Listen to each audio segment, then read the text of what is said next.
ठीक है, 2 मिनट आ जाओ आ जाओ। फारूक। चलो ठीक है, आज का टॉपिक एक्टिव डायरेक्टरी स्टार्ट करनी है, उसका इंट्रोडक्शन। ठीक है, एक बात याद रखनी, जितनी चीज़ें आज मैं बताऊंगा थ्योरेटिकल चीज़ें कवर करेंगे। तो जितनी टर्म्स आज पढ़ेंगे तो टर्म्स की जितनी भी डेफिनेशन है उनको लाजमी याद कर लेना, क्योंकि इंटरव्यू में लाजमी पूछा जाता है एक्टिव डायरेक्टरी की टर्म्स। उससे आइडिया होता है इस बंदे को एक्टिव डायरेक्टरी पे कितना काम आता है या इसके लॉजिकली कॉन्सेप्ट कितने क्लियर है। लाइक फॉरेस्ट क्या है, डोमेन क्या है आपके पास, ट्री क्या है, रूट डोमेन क्या है, पेरेंट डोमेन क्या है, चाइल्ड डोमेन क्या है, रिलेशनशिप क्या है, ट्रस्टेड रिलेशनशिप क्या है। तो जो टर्म्स टर्म्स है ना वो क्लियर करनी है, एटलीस्ट आपको टर्म्स क्लियर हो। जब टर्म्स क्लियर होगी फिर आपको जब एक्टिव डायरेक्टरी इंस्टॉल करेंगे तब आपको ज़्यादा अच्छा क्लियर होगा। अच्छा ये टर्म पड़ी हुई थी, इसका मतलब ये है, क्योंकि छोटी छोटी टर्म्स की वजह से डिफ्रेंशिएट हो रहा होता है इंस्टॉलेशन का मेथड, कि आपने डीसी लगाना है या एडीसी लगाना है, यानी कि प्राइमरी सर्वर लगाना है या बैकअप सर्वर लगाना है आपने डोमेन कंट्रोलर का। तो टर्म्स को ज़्यादा देखना है आपने। तो स्टार्ट करते हैं एक्टिव डायरेक्टरी की। एक्टिव डायरेक्टरी का अगर मैं बेनिफिट्स यहाँ पे बताना शुरू हूँ तो एक अच्छा सा एक पूरा पेज बल्कि ज़्यादा पेजेस ही बन जाए, मतलब बेनिफिट ही लिखता रहता है इसके। तो कुछ बेनिफिट्स मैंने इसके लिखे हैं जो मेन मेन बेनिफिट्स हैं ये। ठीक है, दूसरा बताएंगे एक्टिव डायरेक्टरी है क्या, और एक्टिव डायरेक्टरी पे या डोमेन इन्वायरमेंट में, जब मैं एक्टिव डायरेक्टरी कहूँ या डोमेन इन्वायरमेंट कहूँ इसका मतलब एक ही चीज़ की बात हो रही है। तो ऐसी क्या रीज़न है कि हमें एक्टिव डायरेक्टरी या डोमेन इन्वायरमेंट में आने की ज़रूरत पड़ती है। ठीक है, ये सारी चीज़ें। तो सबसे पहले देखना है वर्क ग्रुप क्या है। बाय डिफ़ॉल्ट माइक्रोसॉफ्ट के जितने भी ऑपरेटिंग सिस्टम है, चाहे वो क्लाइंट है, क्लाइंट साइड का ओएस हो, लाइक विंडोज़ 7 है, विंडोज़ एक्सपी, विंडोज़ 8 या इवन के विंडोज़ 10, या सर्वर साइड के ओएस हो, सर्वर 2008 2012 हो गया, ठीक है, अब सर्वर 2016 आ गया है।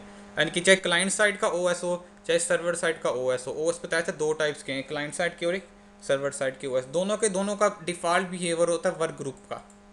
दोनों के दोनों बाय डिफ़ॉल्ट वर्क ग्रुप में होते हैं। अगर मैं यहाँ पे राइट क्लिक करूँ और प्रॉपर्टीज़ में जाता हूँ माई कंप्यूटर पे, ये चेक करना हो कि ये ऑपरेटिंग सिस्टम इस टाइम किस इन्वायरमेंट में है, तो वर्क ग्रुप के आगे वर्क ग्रुप ही लिखा हुआ आ रहा है। ठीक है, इसका मतलब ये बाय डिफ़ॉल्ट इसका बिहेवियर वर्क ग्रुप का है। ठीक है, चाहे वो सर्वर ओएस है उसकी भी माई कंप्यूटर की प्रॉपर्टीज़ में जाएंगे वर्क ग्रुप आ रहा है, क्लाइंट ओएस की भी प्रॉपर्टीज़ में जाएंगे वर्क ग्रुप। अब वर्क ग्रुप में बेसिकली क्या होता है, क्या लिमिटेशन है वर्क ग्रुप में, और डोमेन इन्वायरमेंट में आएंगे हमें क्या बेनिफिट्स मिलेंगे। इंडस्ट्री में वर्क ग्रुप को क्यों नहीं यूज़ किया जाता, बड़े नेटवर्क में डोमेन को क्यों यूज़ किया जाता है। तो वर्क ग्रुप में बेसिकली देखे पहले होता क्या है। वर्क ग्रुप कहते हैं, वर्क ग्रुप में डिसेंट्रलाइज मैनेजमेंट ऑफ रिसोर्सेज हो रही होती है। डिसेंट्रलाइज समझते हैं कि मैनेजमेंट आपकी एक सिंगल लोकेशन से नहीं हो रही। जो काम करना है आपको मल्टीपल लोकेशंस पे जाके या डिफरेंट प्लेसेस पे जाके फिजिकली जाके वो काम करना पड़ रहा है। इनके डिसेंट्रलाइज मैनेजमेंट ऑफ रिसोर्सेज है, डिसेंट्रलाइज डाटाबेस है। आपने जहाँ पे काम करना है वो डाटाबेस एक लोकेशन पे नहीं पड़ी हुई, उस डाटाबेस का कुछ हिस्सा एक लोकेशन पे पड़ा हुआ है, दूसरा हिस्सा किसी दूसरी लोकेशन पे, तीसरा हिस्सा किसी तीसरी लोकेशन में। तो वर्क ग्रुप को एक लाइन में इसी तरह डिफाइन किया जा सकता है, वर्क ग्रुप एक ऐसा इन्वायरमेंट है जहाँ पे डिसेंट्रलाइज मैनेजमेंट ऑफ रिसोर्सेज हो रही होती हैं। बताता हूँ क्या चक्कर है वर्क ग्रुप को, थोड़ा सा डिटेल में देखते हैं। आप समझे कि ये कंपनी है, कंपनी 500 नोड्स का नेटवर्क है। नोड समझते हैं क्या है, ये टर्म भी बड़ी यूज़ की जाती है इंडस्ट्री में, नोड्स। कोई कहता है कि आपकी कंपनी का कितने नोड का नेटवर्क है। नोड का मतलब होता है कितनी डिवाइसेस का नेटवर्क है आपकी कंपनी का, ये टेक्निकल वर्ड है नोड। नॉर्मल ये पूछा रहता है ना कितनी डिवाइसेस का नेटवर्क है, या कितने डेस्कटॉप लगे हुए हैं आपके नेटवर्क में, कितने राउटर लगे हुए हैं, कितनी स्विचेज हैं। तो राउटर स्विचेज जो एंड डिवाइसेस आ गई सबको मिला के हम कहते हैं कि हमारी कंपनी का ओवरऑल नेटवर्क है 500 नोड्स का नेटवर्क है। ठीक है, ये बात याद रखनी है। भी इंटरव्यू में जाते हो कहते हैं आपने पहले काम किया हुआ है इसमें आप। हाँ जी। नोड्स में सारी चीजें आ जाएंगी, हाँ जी, नोड्स में आ रही कि मतलब सर्वर भी। नेटवर्क, बिल्कुल सर्वर भी, नेटवर्क डिवाइसेस आ गई हैं आपकी, जो ऐसी वो डिवाइस जो नेटवर्क पे है आपकी। ठीक है, आप इंटरव्यू में जाते हैं कहते हैं आपने कितने नोड पे नेटवर्क, कितने नोड के नेटवर्क पे काम किया होता है, आपको नोड का ही नहीं पता, तो बैठे रहेंगे पता नहीं ये नोड क्या चीज़ पूछ रहा है। अगर वो कहता है कितनी डिवाइसेस पे कितने बड़े नेटवर्क पे काम किया होता है, फिर आपको तभी मेरे 500 या 1000 नेटवर्क की डिवाइसेस पे काम किया हुआ है। ऐसे पूछेंगे कितने नोड्स पे काम किया हुआ है, कितने नोड्स की नेटवर्क की डिवाइस, कितने कितने नोड का नेटवर्क था, आपने कहना 500 या जितना भी था आपके नेटवर्क का। तो एज्यूम करिए कंपनी है, डिफरेंट फ्लोर्स हैं इसके, फर्स्ट फ्लोर है, सेकंड फ्लोर है, थर्ड फ्लोर है। हर फ्लोर के ऊपर डिफरेंट ये लैन है बेसिकली हमारा पूरा का पूरा। हर लैन के ऊपर डिफरेंट डेस्कटॉप सिस्टम या लैपटॉप्स आपके लगे हुए हैं। ठीक है, और इस टाइम इन्वायरमेंट किस चीज़ का आप अज्यूम करें वर्क ग्रुप का इन्वायरमेंट आपके पास। बाय डिफ़ॉल्ट आपने ओएस इंस्टॉल किया, कोई सर्वर नहीं है आपके पास, हर ओएस इंडिपेंडेंट काम कर रहा होता है वर्क ग्रुप में। हर ओएस इंडिपेंडेंट काम कर रहा है, उसकी मैनेजमेंट भी इंडिपेंडेंट होगी उस पर जाके। तो इसमें डिसेंट्रलाइज डाटाबेस है। डिसेंट्रलाइज डाटाबेस को समझना है आपने। अज्यूम करें एक ऐसी कंपनी है जिसमें कंपनी के एम्प्लॉय को एक सिस्टम डेडिकेटेड नहीं किया गया हुआ, लाइक कि सबसे ऊपर वाला सिस्टम है एक, और यूज़र हमारे पास अज्यूम करें यूज़र का नाम है अली। अली को ये सिस्टम डेडिकेटेड नहीं किया गया, ना ये किया गया। इसका मतलब है अली कंपनी में आता है, उसको जो सा सिस्टम मिलता है वो उस पर बैठ के अपना काम करना शुरू कर देता है। पहले दिन अली आया, उसको ये वाला सिस्टम फ्री मिला, वो इधर बैठ के काम करना करना शुरू कर दिया। अगले दिन नीचे वाला फ्लोर शुरू ख़त्म, पूरे पीसी जो थे यूज़ में थे वो ऊपर वाले फ्लोर पे चला गया। अगले दिन उसने इस पीसी पे काम स्टार्ट करना शुरू कर दिया। जाहिर सी बात है अली ने इस सिस्टम पे जब लॉगिन करना है, जो ग्राउंड फ्लोर वाला पीसी है, इस पर लॉगिन होने के लिए इसको यूज़र पासवर्ड चाहिए। जब इसने इस पीसी पे लॉगिन करना है, इस पीसी पे लॉगिन होने के लिए इसको इस पीसी का यूज़र पासवर्ड चाहिए। इसी तरह अगर वो ऊपर वाले फ्लोर पे आ जाता है, इस पीसी पे लॉगिन करने के लिए इसको इसका अपना यूज़र चाहिए और इसको अपना पासवर्ड चाहिए। अब अज्यूम करिए 500 मशीन्स का नेटवर्क था हमारे पास, 500 डेस्कटॉप सिस्टम लगे हुए हैं, 500 कंप्यूटर्स या विंडोज़ ओएस यहाँ पे पड़े हुए हैं। अब जाहिर सी बात है पॉसिबिलिटी क्या है, अली को किसी भी सिस्टम पे बैठने का चांस मिल सकता है कि वो हो सकता है कल को इस सिस्टम पे उसको बैठने का मौका मिले। अगर आप इस सिस्टम पे अली का अकाउंट क्रिएट करेंगे, अली सिर्फ इस पे काम कर सकता है, इस पे करेंगे अली सिर्फ इस पे काम कर सकता है, इस सिस्टम पे यानी कि जिस सिस्टम पे अली का यूज़र अकाउंट क्रिएट करेंगे अली उस पर काम कर सकता है। लेकिन आप चाहते हैं अली सारी सिस्टम पे बैठ के काम कर सके, तो उसके अली का अकाउंट सारे सिस्टम्स पे होना चाहिए। हर सिस्टम पे जाके अली का एक यूज़र अकाउंट क्रिएट करे। वो आपको पता है माई कंप्यूटर मैनेज में जाके यूज़र अकाउंट में जाके राइट क्लिक करके न्यू यूज़र क्रिएट कर दे। तो आप 500 मशीन्स हैं, आप अज्यूम करें आपने 500 मशीन पे 500 अकाउंट क्रिएट करने हैं एक यूज़र के जिसका नाम क्या है, अली नाम है।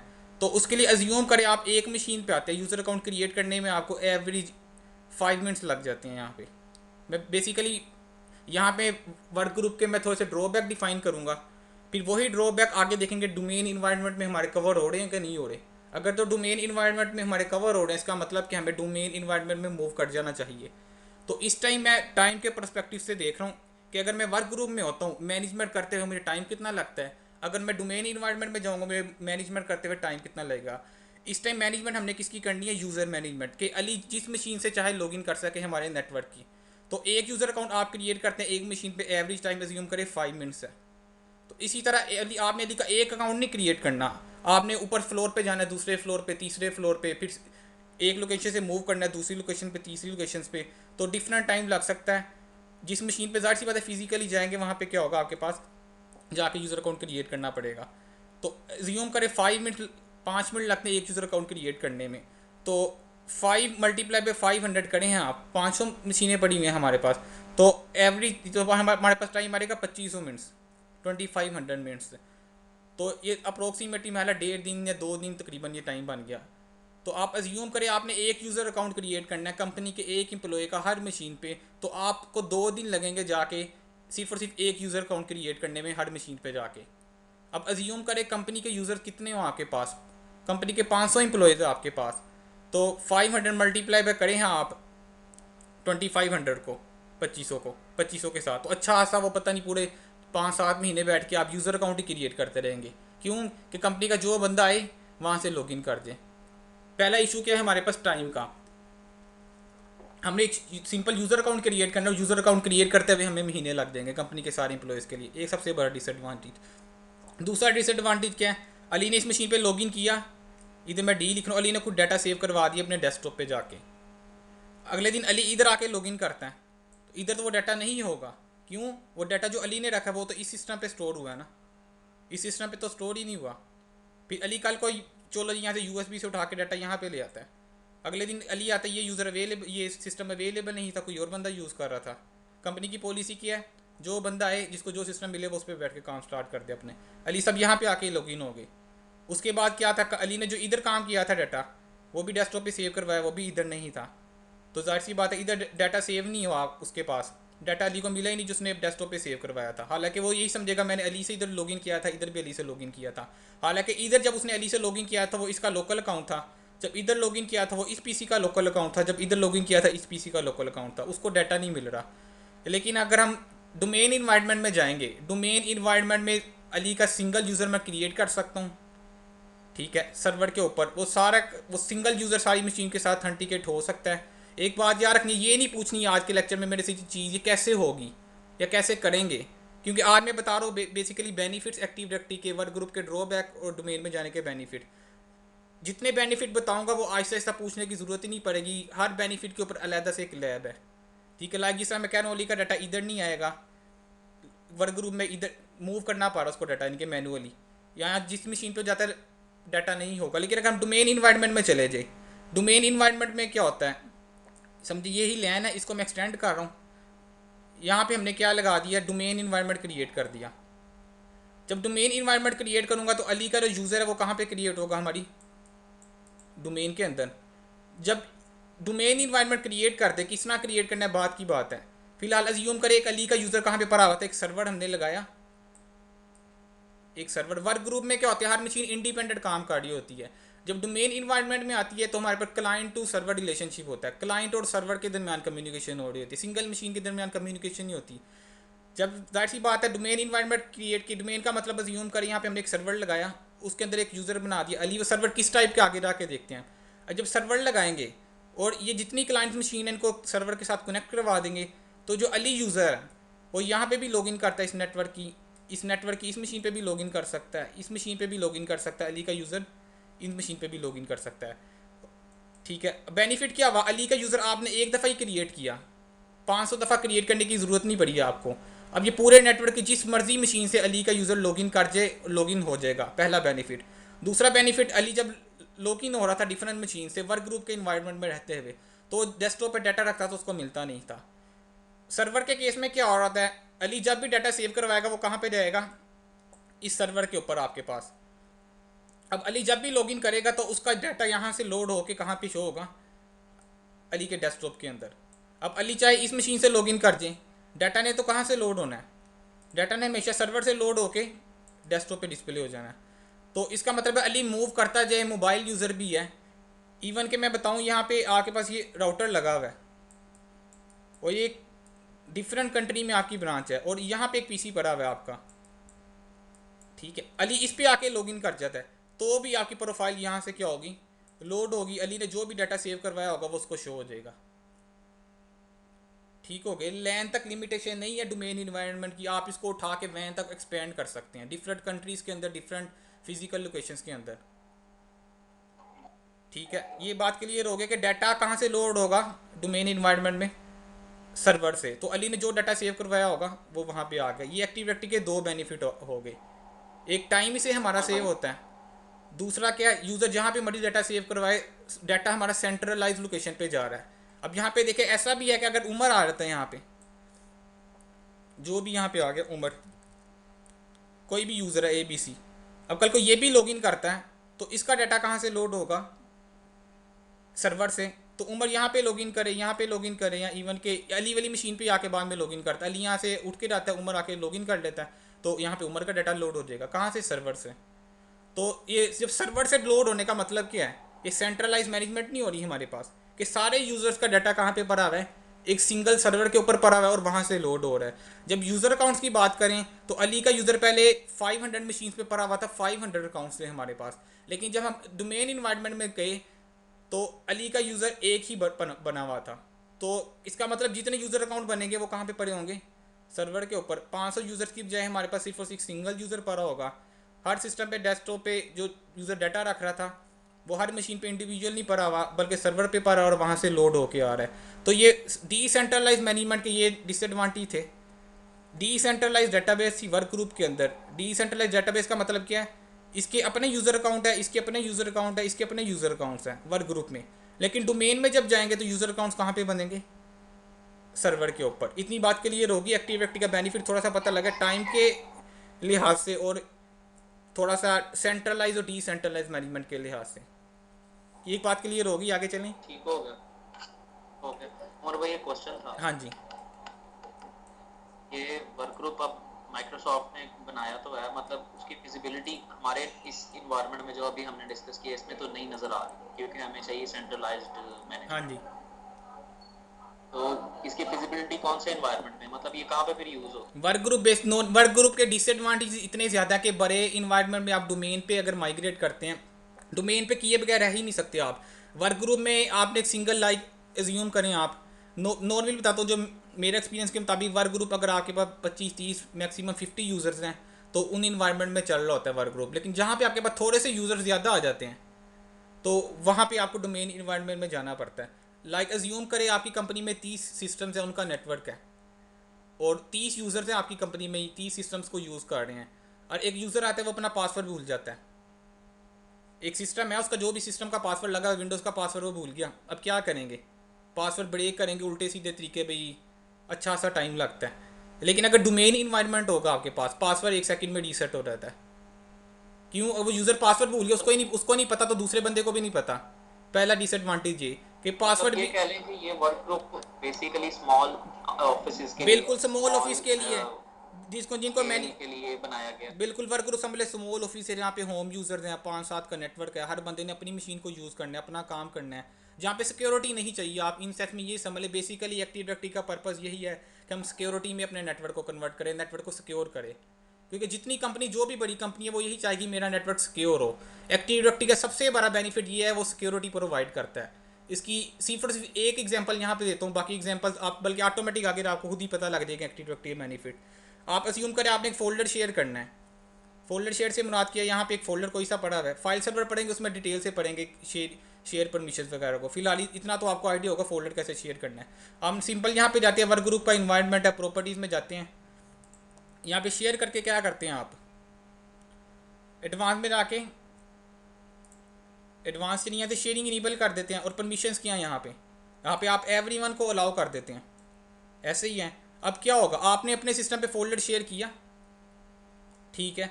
अब आपके नेटवर्क में जितने यूज़र थे वो तो इसको एक्सेस कर लेंगे, सिक्योरिटी नहीं है। लेकिन आप चाहते थे आपके नेटवर्क में ये जो फोल्डर शेयर कर रहे हैं आप, ये सिर्फ और सिर्फ आसिम के लिए शेयर करना है आपने। लेकिन ये होता है कि वहाँ से एहसन साहब आके या उमर आके वो आपके इस फोल्डर शेयर को एक्सेस कर लेते हैं। आपने क्या, क्यों एक्सेस कर लेते हैं? आपने एवरीवन को यहाँ पे क्या किया हुआ है, अलाउ किया हुआ है। आप चाहते थे आसिम के साथ शेयर करें, आसिम के साथ यहाँ पे स्पेसिफिक वर्क ग्रुप में पॉसिबल नहीं है कि आप आसिम के साथ यहाँ पे शेयर करें, आसिम का यूज़र यहाँ पे ऐड करें। क्योंकि अगर आप आसिम का यूज़र यहाँ पे ऐड करेंगे, ये सर्च कहाँ पे कर रहा है? आपके ही पीसी की डाटाबेस में। जब आपके पीसी में डाटाबेस में करेगा सर, तो यहाँ पे आसिम का यूज़र पड़ा ही नहीं होगा। आसिम का यूज़र कहाँ पड़ा होगा? आसिम की मशीन के अंदर क्रिएट हुआ है, आसिम के डेस्कटॉप मशीन के अंदर। तो आप किसी स्पेसिफिक यूज़र के साथ वर्क ग्रुप में डाटा शेयर नहीं कर सकते। आप शेयर करेंगे एवरीवन के साथ। आपने आसिम के साथ शेयर किया, वहाँ से आपके नेटवर्क में जितने बंदे वो आके डाटा को एक्सेस कर रहे हैं, तो सिक्योरिटी नहीं मिल रही। तो अगर हम डोमेन इन्वायरमेंट में जाएं, मैं चाहता हूँ आसिम यहाँ से एक्सेस करें, उमर ना करे, मैं आसिम को यहाँ पे ऐड करता हूँ, अलाउ कर देता हूँ, उमर को ऐड करके यहाँ पे डिनाई करवा देता हूँ। तो किसी स्पेसिफिक इवन के डाटा शेयरिंग भी आपकी सिक्योर नहीं है। वर्क ग्रुप के इन्वायरमेंट में आप डाटा शेयर करते हैं, वो सिक्योर नहीं है। डोमेन इन्वायरमेंट में आप आके डाटा शेयर करेंगे, आप ये कह सकते हैं, वो कैसे करेंगे, बात की बात है कि भाई ये आईटी के डिपार्टमेंट्स के लिए या एचआर डिपार्टमेंट के लिए ये वाला डाटा मैंने शेयर किया हुआ है, बाकी यूज़र इसको एक्सेस ना करें। या ये फाइनेंस के लिए ये डाटा शेयर किया हुआ है, ये उसको एक्सेस लाइक आपके पास 2 फोल्डर हैं, ये वाले आप कहते हैं ये वाले जो MCSE वाले लड़कियां वो इसको एक्सेस कर सकें, जो न्यू फोल्डर 2 वाला पड़ा हुआ है वो बाकी यूज़र एक्सेस कर सकें, MCSE वाले फोल्डर को दूसरे बंदे कंपनी के एक्सेस ना कर सकें। तो वो वर्क ग्रुप में पॉसिबल नहीं होता कि आप रिस्ट्रिक्शन लगा सके, ये बंदा एक्सेस कर सके, ये ना कर सके। लेकिन डोमेन इन्वायरमेंट में जाएंगे आप, वहाँ पे डाटा शेयरिंग सिक्योर तरीके से कर सकते हैं, ठीक है।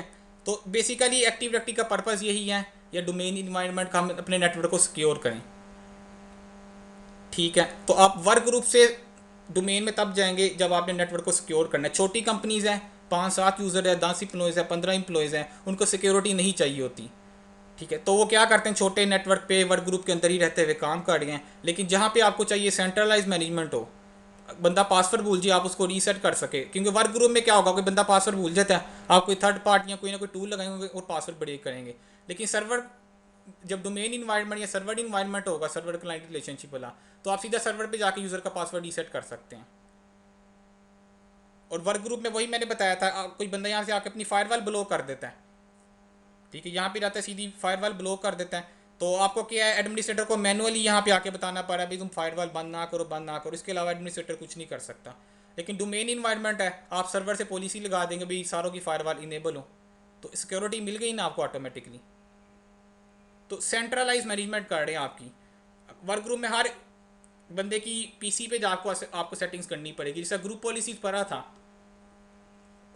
कोई सी भी ग्रुप पॉलिसी लगानी है आपने, अगर आप वर्क ग्रुप के इन्वायरमेंट में, ग्रुप पॉलिसी बिल्कुल काम करेगी आपकी।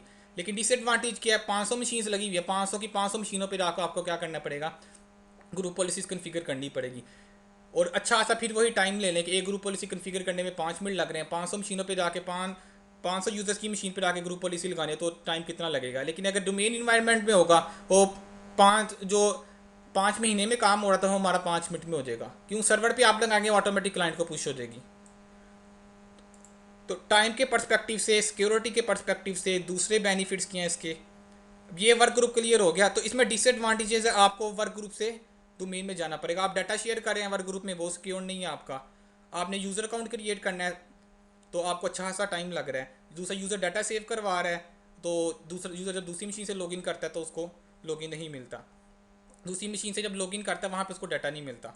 अब एक स्लाइड यहाँ पे मैं और ओपन करूँ, उसको थोड़ा सा क्लियर ज़रा समझना आपने, जो मेन चीज़ है इंडस्ट्री में। अब ये चीज़ और थोड़ी सी समझ लें, यहाँ पे इसको एडिट कर लेते हैं पेंट में। ये डायग्राम थोड़ी सी समझनी है। ये फिर अज्यूम करें वर्क ग्रुप का नेटवर्क है आपके पास। इधर लिखा हुआ है each application using local database for authentication. ये कंपनी का लैन है आपका। कंपनी के लैन में आपको पता है डिफरेंट सर्वर्स पड़े होते हैं। शेयर पॉइंट सर्वर है आपके पास, HRM वेब सर्वर है जिसमें ह्यूमन रिसोर्स का डाटा जा रहा है, या जहाँ से वो एम्प्लॉयज़ का अटेंडेंस रिकॉर्ड देख रहे हैं, उसकी वैल्यूएशन वगैरह कर रहे हैं। FTP सर्वर काफ़ी फेमस है, आपको पता है। आपके नेटवर्क में FTP सर्वर भी पड़ा हुआ है जहाँ पे आप फाइल्स वगैरह अपलोड करते हैं। माइक्रोसॉफ्ट का SQL सर्वर पड़ा हुआ है आपके पास जहाँ पे डाटाबेसेस वगैरह आपकी कंपनीज की पड़ी हुई हैं। इसके अलावा कोई परचेज सिस्टम है, ये आपकी वेब ऐप्स भी हो सकती हैं और डेस्कटॉप ऐप भी हो सकती है। नॉर्मली वेब ऐप्स ही हैं, FTP भी वेब है, ठीक है। SQL तो डेस्कटॉप ऐप हो गया आपकी, ये भी वेब ऐप हो सकती है। शेयर पॉइंट भी वेब ऐप है। VPN सर्वर जो आपने पढ़ चुके हैं थोड़ा सा, ज़ाहिर सी बात है हर एप्लीकेशन है और उस पर आपने लॉगिन करना है। यहाँ पे जिस तरह एक्सचेंज सर्वर आ गया, हेल्प डेस्क टिकटिंग सिस्टम आ गया। हेल्प डेस्क टिकटिंग सिस्टम का मतलब है कि आपने देखा होगा समटाइम आप ईमेल करते हैं किसी को, PTCL वगैरह को, या किसी बड़ी कंपनी में, वहाँ से आपको रिप्लाई में आता भी आपका इशू, आपकी ईमेल हमें मिल गई और हम इसके ऊपर वर्क करें, इसको जल्दी रिजोल्व कर देंगे। वो ऑटोमेटिक जो रिप्लाई होता है वो हेल्प डेस्क टिकटिंग सिस्टम होता है। काफ़ी सारे टिकटिंग सिस्टम है, कभी टाइम मिला तो इस पर डिस्कस करेंगे, ठीक है। कि अपना हेल्प डेस्क टिकटिंग सिस्टम किस तरह लगाना है कि जब भी मेरी कंपनी के अंदर इस एड्रेस पे ईमेल आए तो ऑटोमेटिक उस बंदे को ये वाला रिप्लाई चला रहे।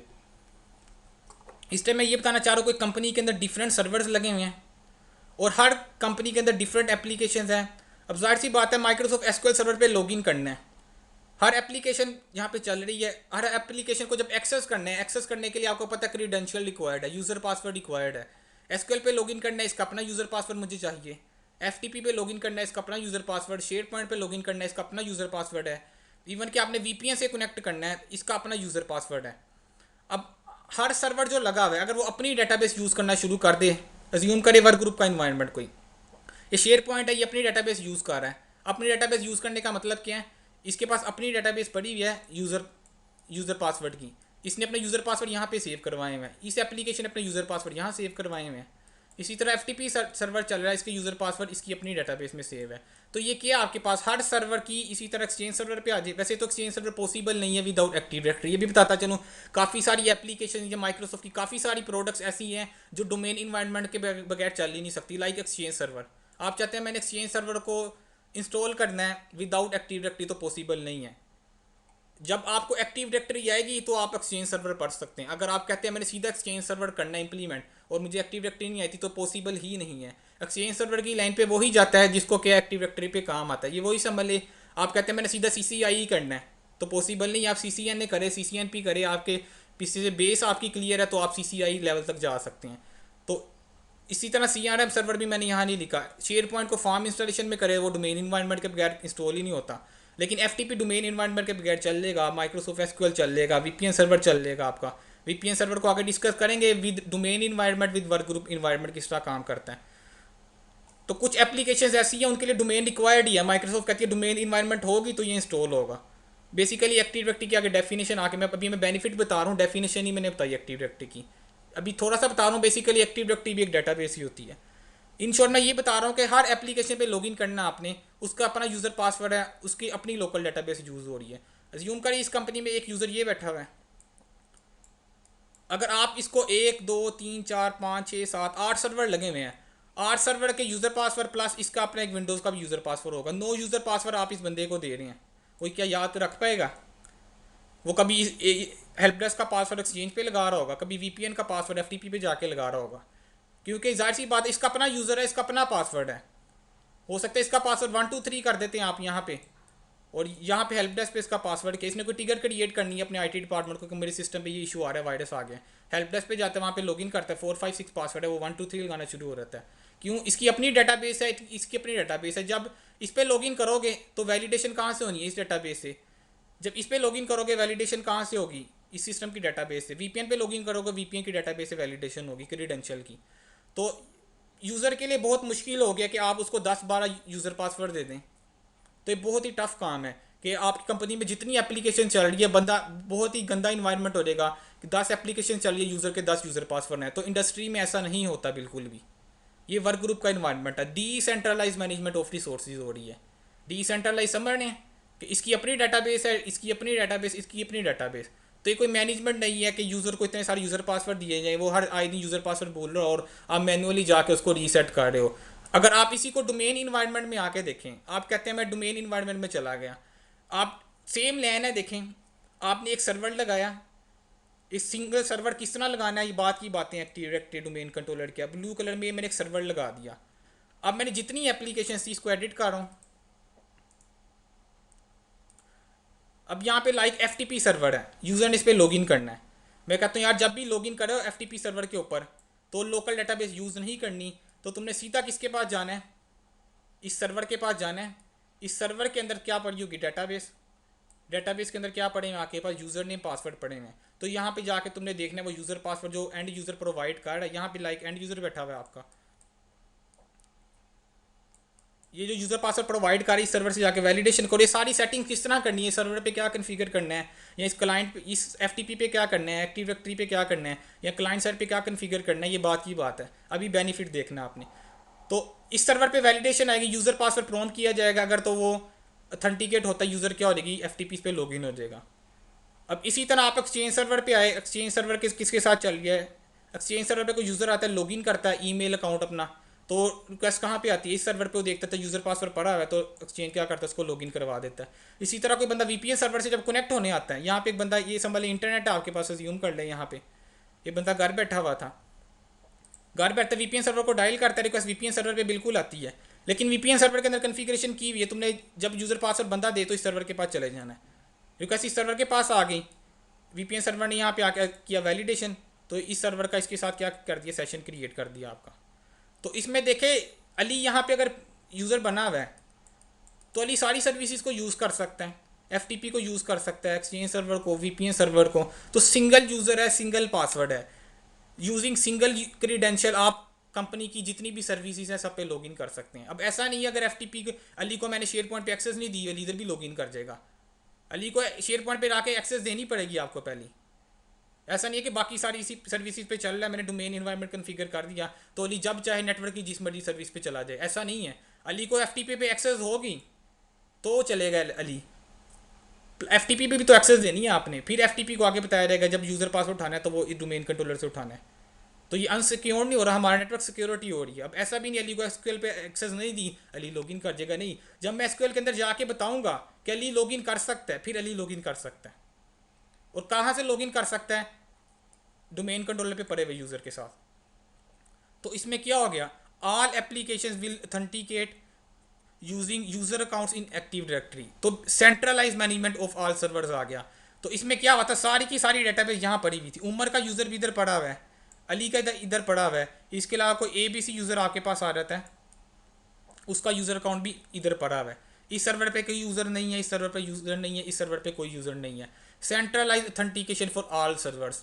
जितने सर्वर्स है सारों की ऑथेंटिकेशन कहाँ से हो रही है? ऑथेंटिकेशन समझते हैं ना, यूज़र पासवर्ड देना, वैलिडेट करना किसी को कि ये नेटवर्क पे आ सकता है, नहीं आ सकता। अगर आ सकता है तो ऑथेंटिकेट होगा तो ये नेटवर्क पे आएगा। अगर यूज़र पासवर्ड जिसने प्रोवाइड किया है वो ठीक है। ऑथेंटिकेशन के भी मल्टीपल मेथड होते हैं, अभी जान नहीं रहे फिलहाल। ऑथेंटिकेशन को समझिए क्रीडेंशियल, यूज़र या पासवर्ड।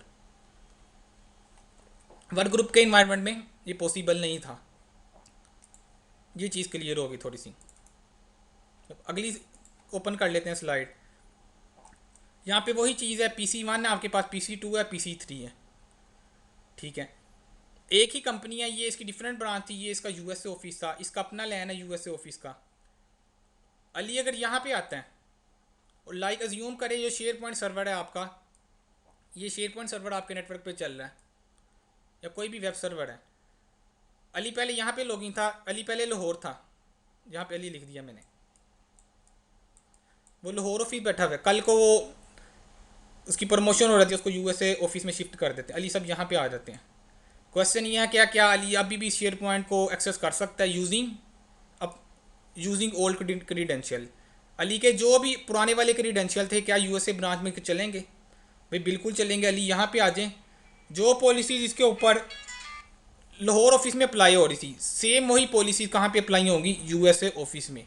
अली को जो डाटा यहाँ पड़ा हुआ मिल रहा था वही डाटा यहाँ पे पड़ा हुआ मिल रहा था। अली के अगर इस पीसी पे यूएसबी ब्लॉक की हुई थी, आपने टोरेंट ब्लॉक किया हुआ था, अली यहाँ पे आ जाएगा तो भी उस पर वो ब्लॉक मिलेगा। अली यहाँ के इस सिस्टम में फायरवॉल अलाउ थी तो इस सिस्टम में भी फायरवॉल अलाउ है। ठीक हो गया। अब यहाँ पे शेयर पॉइंट सर्वर या कोई भी सर्वर लगा हुआ है, आप क्वेश्चन है अली इस ब्रांच से आके क्या इस सर्वर को एक्सेस कर सकता है? तो बिल्कुल अली के जो ओल्ड क्रीडेंशियल से अली इस मशीन पे आएगा वो क्रीडेंशियल लगाएगा और यहाँ पे शेयर पॉइंट पे लॉगिन कर सकता है वेब पे। इवन अली ने यहाँ से लॉगिन किया इस मशीन पे, जो अली के क्रीडेंशियल थे अली इस पे करेगा, उसी क्रीडेंशियल से लॉगिन करेगा। अली इस नेटवर्क पे आके इस मशीन पे लॉगिन करता है यूएसए वाली, तो उसके क्रीडेंशियल कौन से होंगे? वही एक्टिव डायरेक्टरी वाले जो डोमेन में क्रिएट किए गए थे सर्वर के अंदर। तो डिफरेंट लोकेशन पे भी यदि मूव करता है तो उसके ऊपर सेम पॉलिसीज अप्लाई हो रही है, सेम डाटा जो उसने रखा हुआ है वो उसको मिलेगा, इवन कि चाहे वो लैन पे है चाहे वो अपने वैन की। अब ये अलग कहानी है कि एक बंदा निकल के यूएसए चला गया तो इनके दरमियान जाहिर सी बात है कोई ना कोई कन्फिग्रेशन होगी, तो अली की सेटिंग यहाँ से यहाँ पे वो लॉगिन कर सकता है। तो ये कन्फिग्रेशन कैसे करनी है? एक तो वीपीएन ही है, वीपीएन के अंदर जाहिर सी बात है यहाँ पे भी डोमेन कंट्रोलर पड़ा होगा, एक्टिव डायरेक्टरी वाला सर्वर यहाँ पे भी, तो इन दोनों का आप इसमें ट्रस्ट रिलेशनशिप बनाते हैं या जो भी एक ही फोरस के अंदर इनको लेके आते हैं, वो बात की कहानी है। फिलहाल इतना समझना है कि डिफरेंट लोकेशन पे जा रहे हैं। तो अली कहाँ पे है? कंपनी के कंट्रोल के अंदर। ये बेसिकली बताने का मकसद ये था कि अली कंपनी के नेटवर्क से निकल के कंपनी की दूसरी ब्रांच में भी जा रहा है, तो कंपनी के नेटवर्क को तो कंपनी का जो भी एडमिनिस्ट्रेटर है उसके कंट्रोल में है। ऐसा नहीं है कि अली यहाँ पे आया इसकी फायरवॉल बंद होगी, वो कंपनी के कंट्रोल में ही रहेगा।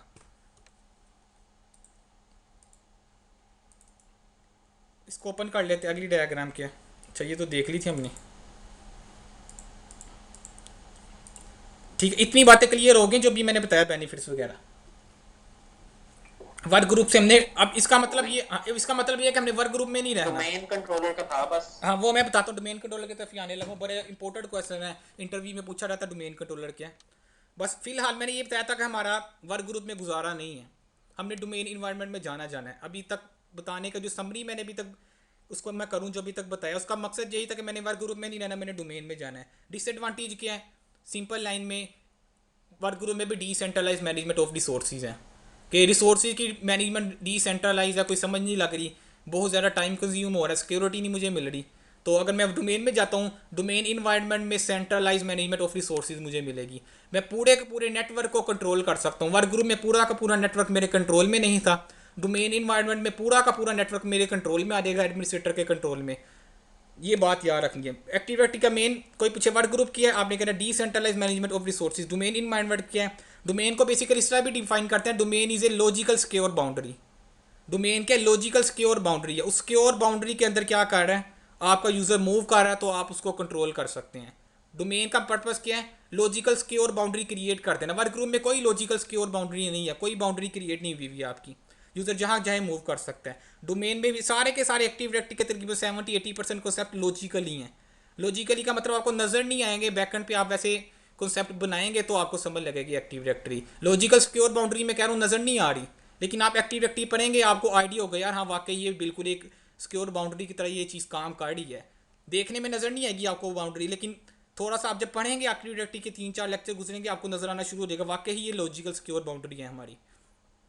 एक लाइन में वर्क ग्रुप क्या है? Decentralize management of resources. Domain environment क्या है? Centralize management of resources. अब इसके बेनिफिट्स थोड़े से बताता चलो। Single sign on environment. Single sign on environment का मतलब समझ रहे हैं? जो चीज़ अभी मैंने बताई है कि डिफरेंट सर्वर चल रहे हैं, FTP, VPN, शेयर पॉइंट वगैरह, तो उस पर लॉगिन होने के लिए आपको single sign on environment create कर देता है। आपको से एक दफ़ा ही लॉगिन करना पड़ेगा यूज़र पासवर्ड, उसके बाद आप बाकी सर्विसेज एक्सेस कर सकते हैं यूजिंग सेम क्रीडेंशियल जो आपके सर्वर पे पड़े हुए हैं। तो सिंगल साइन ऑन इन्वायरमेंट मिलता है। वर्क ग्रुप में हर सर्विस का अपनी डेटाबेस है, अपना यूज़र पासवर्ड है। एक बेनिफिट इसका ये हो गया। एक्सेस टू, दूसरा बेनिफिट देखते हैं, access to shared central network disk storage, कि आप नेटवर्क पे एक स्टोरेज पड़ी हुई है, कंपनी का हर बंदा उसको क्या कर सकता है, यूज़ कर सकता है। यहाँ पे लिखा हुआ है shared central network disk storage. इसको बताऊंगा किस तरह सेटअप करना है, कि आप अपने सर्वर पे या किसी भी कंपनी के अंदर एक डिस्क, हार्ड डिस्क लगाते हैं और एक्टिविटी के जितने यूज़र्स हैं सारों के साथ कन्फिगर कर देते हैं स्टोरेज को, कि जब भी यूज़र लॉगिन करे इसको ये वाली स्टोरेज मिले। कंपनी के अंदर 500 यूज़र थे, आपने 500 यूज़र्स के अंदर कन्फिगर कर दिया कि वो ये वाली डिस्क स्टोरेज को यूज़ करेगा। जब यूज़र जब भी लॉगिन करेगा ऑटोमेटिक माई कंप्यूटर के अंदर वो ड्राइव उसके पास मैप होकर आ जाएगी। अब जो 500 के 500 यूज़र के पास वो डिस्क स्टोरेज जा रही है, ऑटोमेटिक जा रही है। पहला बेनिफिट क्या, यूज़र जब उस डिस्क शेयर्ड डिस्क के अंदर डाटा स्टोर कराएगा वो लोकली नहीं जाएगा, वो सर्वर पे जा रहा होगा।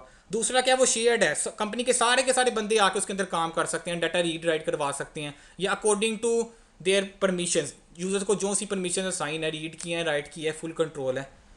तो शेयर डिस्क किस तरह स्टोरेज शेयर करनी है नेटवर्क पे, वो बाद में देखेंगे। फिलहाल क्या, आप एक डिस्क क्रिएट कर देंगे, शेयर क्रिएट कर देंगे, कंपनी का हर बंदा उसके ऊपर इजीली काम कर सकता है, और बिल्कुल वो ऑटोमेट हो रहा होगा। यूज़र जब भी लॉगिन करेगा उसको उस शेयर स्टोरेज के ऊपर एक्सेस मिल जाएगी। अब यहाँ पे ये बात पहले मैं बता चुका हूँ, ability to share data within departments with departmental shares, कि कब आप कोई फोल्डर शेयर करते हैं, कोई डाटा शेयर करते हैं, तो आप विद स्पेसिफिक डिपार्टमेंट कर सकते हैं। वर्क ग्रुप में किसी स्पेसिफिक डिपार्टमेंट के साथ आप नहीं कर सकते, क्योंकि वर्क ग्रुप के इन्वायरमेंट में आपके आपके पास डिपार्टमेंट होते ही नहीं। कैसे डिपार्टमेंट बनाएंगे उसमें, कि 5-10 यूजर्स आपने बना लिए और आप कहते हैं ये एक डिपार्टमेंट में एग्जिस्ट करते हैं, वर्क ग्रुप में डिफाइन किया ही नहीं जा सकता। तो मेन इन्वायरमेंट में आपके पास आईटी डिपार्टमेंट है, आप कहें कि ये आईटी डिपार्टमेंट के यूज़र ये अलहदा फोल्डर के अंदर पड़े हुए हैं, जिसे ओयू कहते हैं टेक्निकली। आईटी डिपार्टमेंट के ये 5-6 यूज़र ये अलहदा ओयू में पड़े हुए हैं, फाइनेंस के लिए अलहदा ओयू में है, और जो मैं फोल्डर शेयर कर रहा हूँ भाई वो फाइनेंस के लिए है या एचआर के लिए है, बाकी यूज़र उनको एक्सेस ना कर सके। तो डिपार्टमेंटल वाइज या डिपार्टमेंट वाइज आप फोल्डर को शेयर कर सकते हैं एक्टिव डायरेक्टरी के अंदर। डाटा शेयर तरीके से, सिक्योर तरीके से हमारा शेयर हो रहा है। नीचे क्या आ रहा है, easier searchable access to network services, like printers आ गया, फाइल सर्वर के ऊपर अलग से 3-4 क्लासेस है। फाइल सर्वर बेसिकली कहते हैं डाटा सर्वर को, ऐसा सर्वर जिसके अंदर आप अपना डाटा सेव करवा रहे हैं उसे कहते हैं फाइल सर्वर है। एक्टिव डायरेक्टरी इन्वायरमेंट में क्या होता है, आपके नेटवर्क में अगर प्रिंटर पड़े हुए हैं, फाइल सर्वर पड़े हुए हैं, कोई डाटा शेयर हुआ है, तो आप उसको इजीली सर्च कर सकते हैं। वर्क ग्रुप के इन्वायरमेंट में आप डाटा सर्च नहीं कर सकते, आपके नेटवर्क पे प्रिंटर लगा हुआ है, आप उसको कोई ऐसी लोकेशन या वहाँ पे आप जाए और वहाँ पे ऑटोमेटिक आ रही है आपके नेटवर्क के अंदर ये वाले प्रिंटर लगे हुए हैं। तो डोमेन इन्वायरमेंट में हम प्रिंटर्स को, जो भी फाइल सर्वर्स हैं, नेटवर्क सर्विसेज हैं बेसिकली, उसको हम इजीली सर्च कर सकते हैं। फिर वही बात, कैसे सर्च करना है वो बात की बात है। फिलहाल इतना याद है कि हम इजीली सर्च कर सकते हैं नेटवर्क डिवाइसेस को।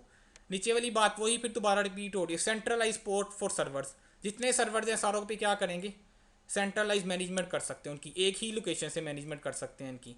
रिमोट सॉफ्टवेयर इंस्टॉलेशन, ये एक्टिव डायरेक्टरी का बहुत अच्छा फीचर है, रिमोट सॉफ्टवेयर इंस्टॉलेशन। इस चीज़ को थोड़ा देखना है,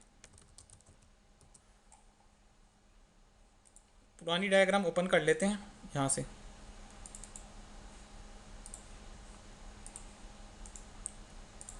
रिमोट सॉफ्टवेयर इंस्टॉलेशन का मतलब है लाइक आपने win R A R install करना है, छोटी सी यूटिलिटी है। ये बता दूं कि एक्टिव डायरेक्टरी में सॉफ्टवेयर डिप्लॉयमेंट की लिमिटेशंस हैं, छोटे छोटे पैकेजेस हैं आपके, लाइक क्रोम हो गया, फायरफॉक्स वगैरह हो गया, एक्रोबैट रीडर वगैरह हो गया, डोब रीडर, छोटी छोटी यूटिलिटीज़ आप रिमोटली इंस्टॉल कर सकते हैं। अगर आप चाहते हैं कि बड़ी यूटिलिटी है, लाइक विजुअल स्टूडियो है, एसक्यूएल सर्वर है आपके पास, बड़ी बड़ी प्रोडक्ट्स आप वो चाहते हैं रिमोटली इंस्टॉल करें, तो उसके लिए माइक्रोसॉफ्ट ने एक अलहदा प्रोडक्ट रिलीज़ की हुई है जिसके कहते हैं SCCM, system centre configuration manager. तो उसके थ्रू बड़ी बड़ी प्रोडक्ट्स रिलीज़ की जाती हैं, लेकिन छोटी छोटी प्रोडक्ट्स आप इसके थ्रू भी साइलेंटली इंस्टॉल कर सकते हैं। लाइक आपके इस नेटवर्क में वही बात आ गई, 500 यूज़र्स हैं, आपने सारे यूज़र्स पे जाहिर सी बात है अडोब रीडर समझ लें आप, या विन आर ए आर समझ लें, जाहिर सी बात है ये ऐसी यूटिलिटीज़ हैं, ऐसे सॉफ्टवेयर ऐसे टूल्स हैं जो हर सिस्टम पे इंस्टॉल हो करने ही पड़ते हैं आपको।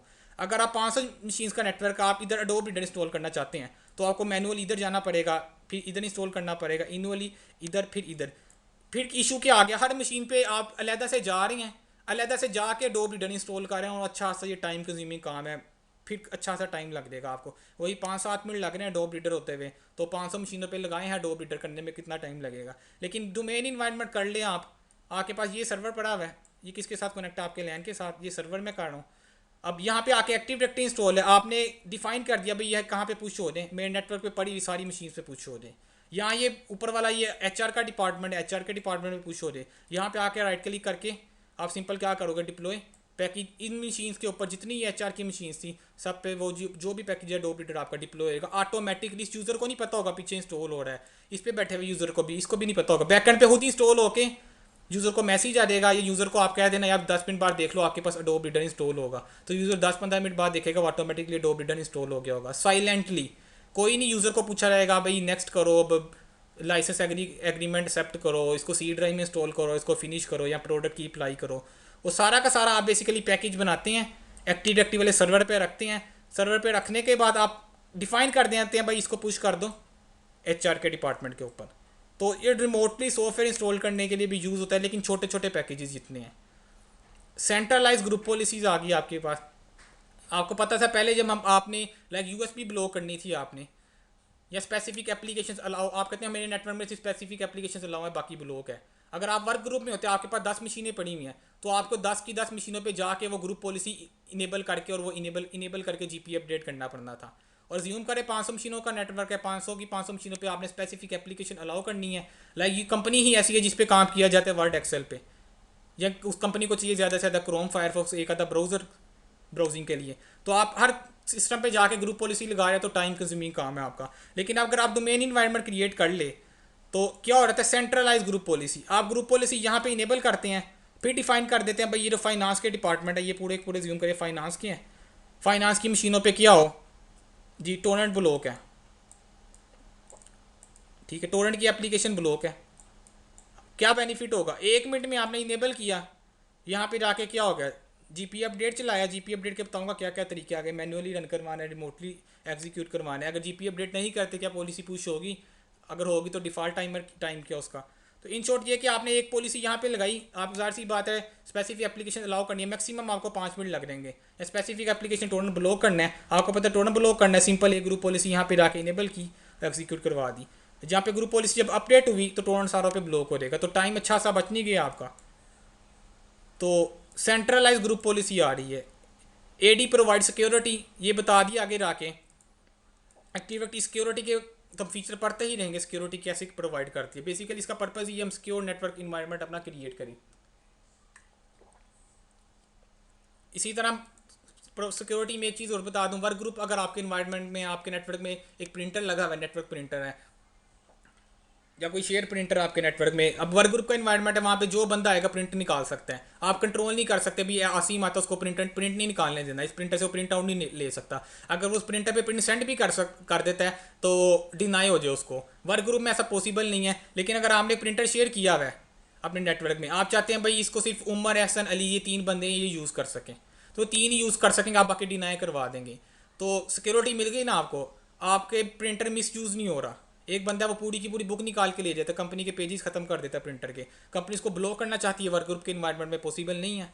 आप डोमेन इन्वायरमेंट में आते हैं, लेकिन बीच में जुगाड़ ऐसे हैं कि आप थोड़ा से वर्क ग्रुप के अंदर रहते हुए डाटा सिक्योर तरीके से शेयर कर सकते हैं, प्रिंटर को डिनाई करवा सकते हैं। जुगाड़ समझते हैं ना, एक फुल फ्लैज एक प्रॉपर तरीका नहीं है, जुगाड़ लगा के बिल्कुल ऐसे काम किए जा सकते हैं। अगर कोई कंपनी के पास वर्क ग्रुप का इन्वायरमेंट है, कंपनी चाहती है मैं ऐसा करूँ, तो फिर वो ये है जिसके पास थोड़ा सा आपके पास भी एक्सपीरियंस आ रहेगा, आपको थोड़ा सा पता होगा ये एक्टिव डायरेक्टरी वर्क ग्रुप किस तरह काम कर रहा है बेसिकली, और शेयर फोल्डर वगैरह किस तरह शेयर करने हैं, तो आपको खुद ही थोड़ा सा आइडिया हो जाएगा यार वर्क ग्रुप में अगर मैं ये चीज़ करूँ, मैं प्रिंटर को ब्लॉक कर सकता हूँ, या डाटा शेयर करूँ मैं स्पेसिफिक यूज़र के साथ शेयर करवा सकता हूँ। और जुगाड़ है, लेकिन फुल फ्लैज वर्क ग्रुप में कोई तरीका नहीं है। ऐसा नहीं हो कि आप वर्क ग्रुप में जाते हैं, आप प्रिंटर को डिनाई करवा देते हैं, एक फोल्डर थोड़े से सिक्योर तरीके से शेयर करवा देते हैं। आपका तभी उमर ने बताया था कि वर्क ग्रुप में पॉसिबल नहीं है। तो वर्क ग्रुप में भी थोड़ी थोड़ी चीज़ें पॉसिबल होती है, लेकिन वो जुगाड़ के साथ होती हैं, फुल फ्लैज कोई तरीका नहीं है उसमें भी।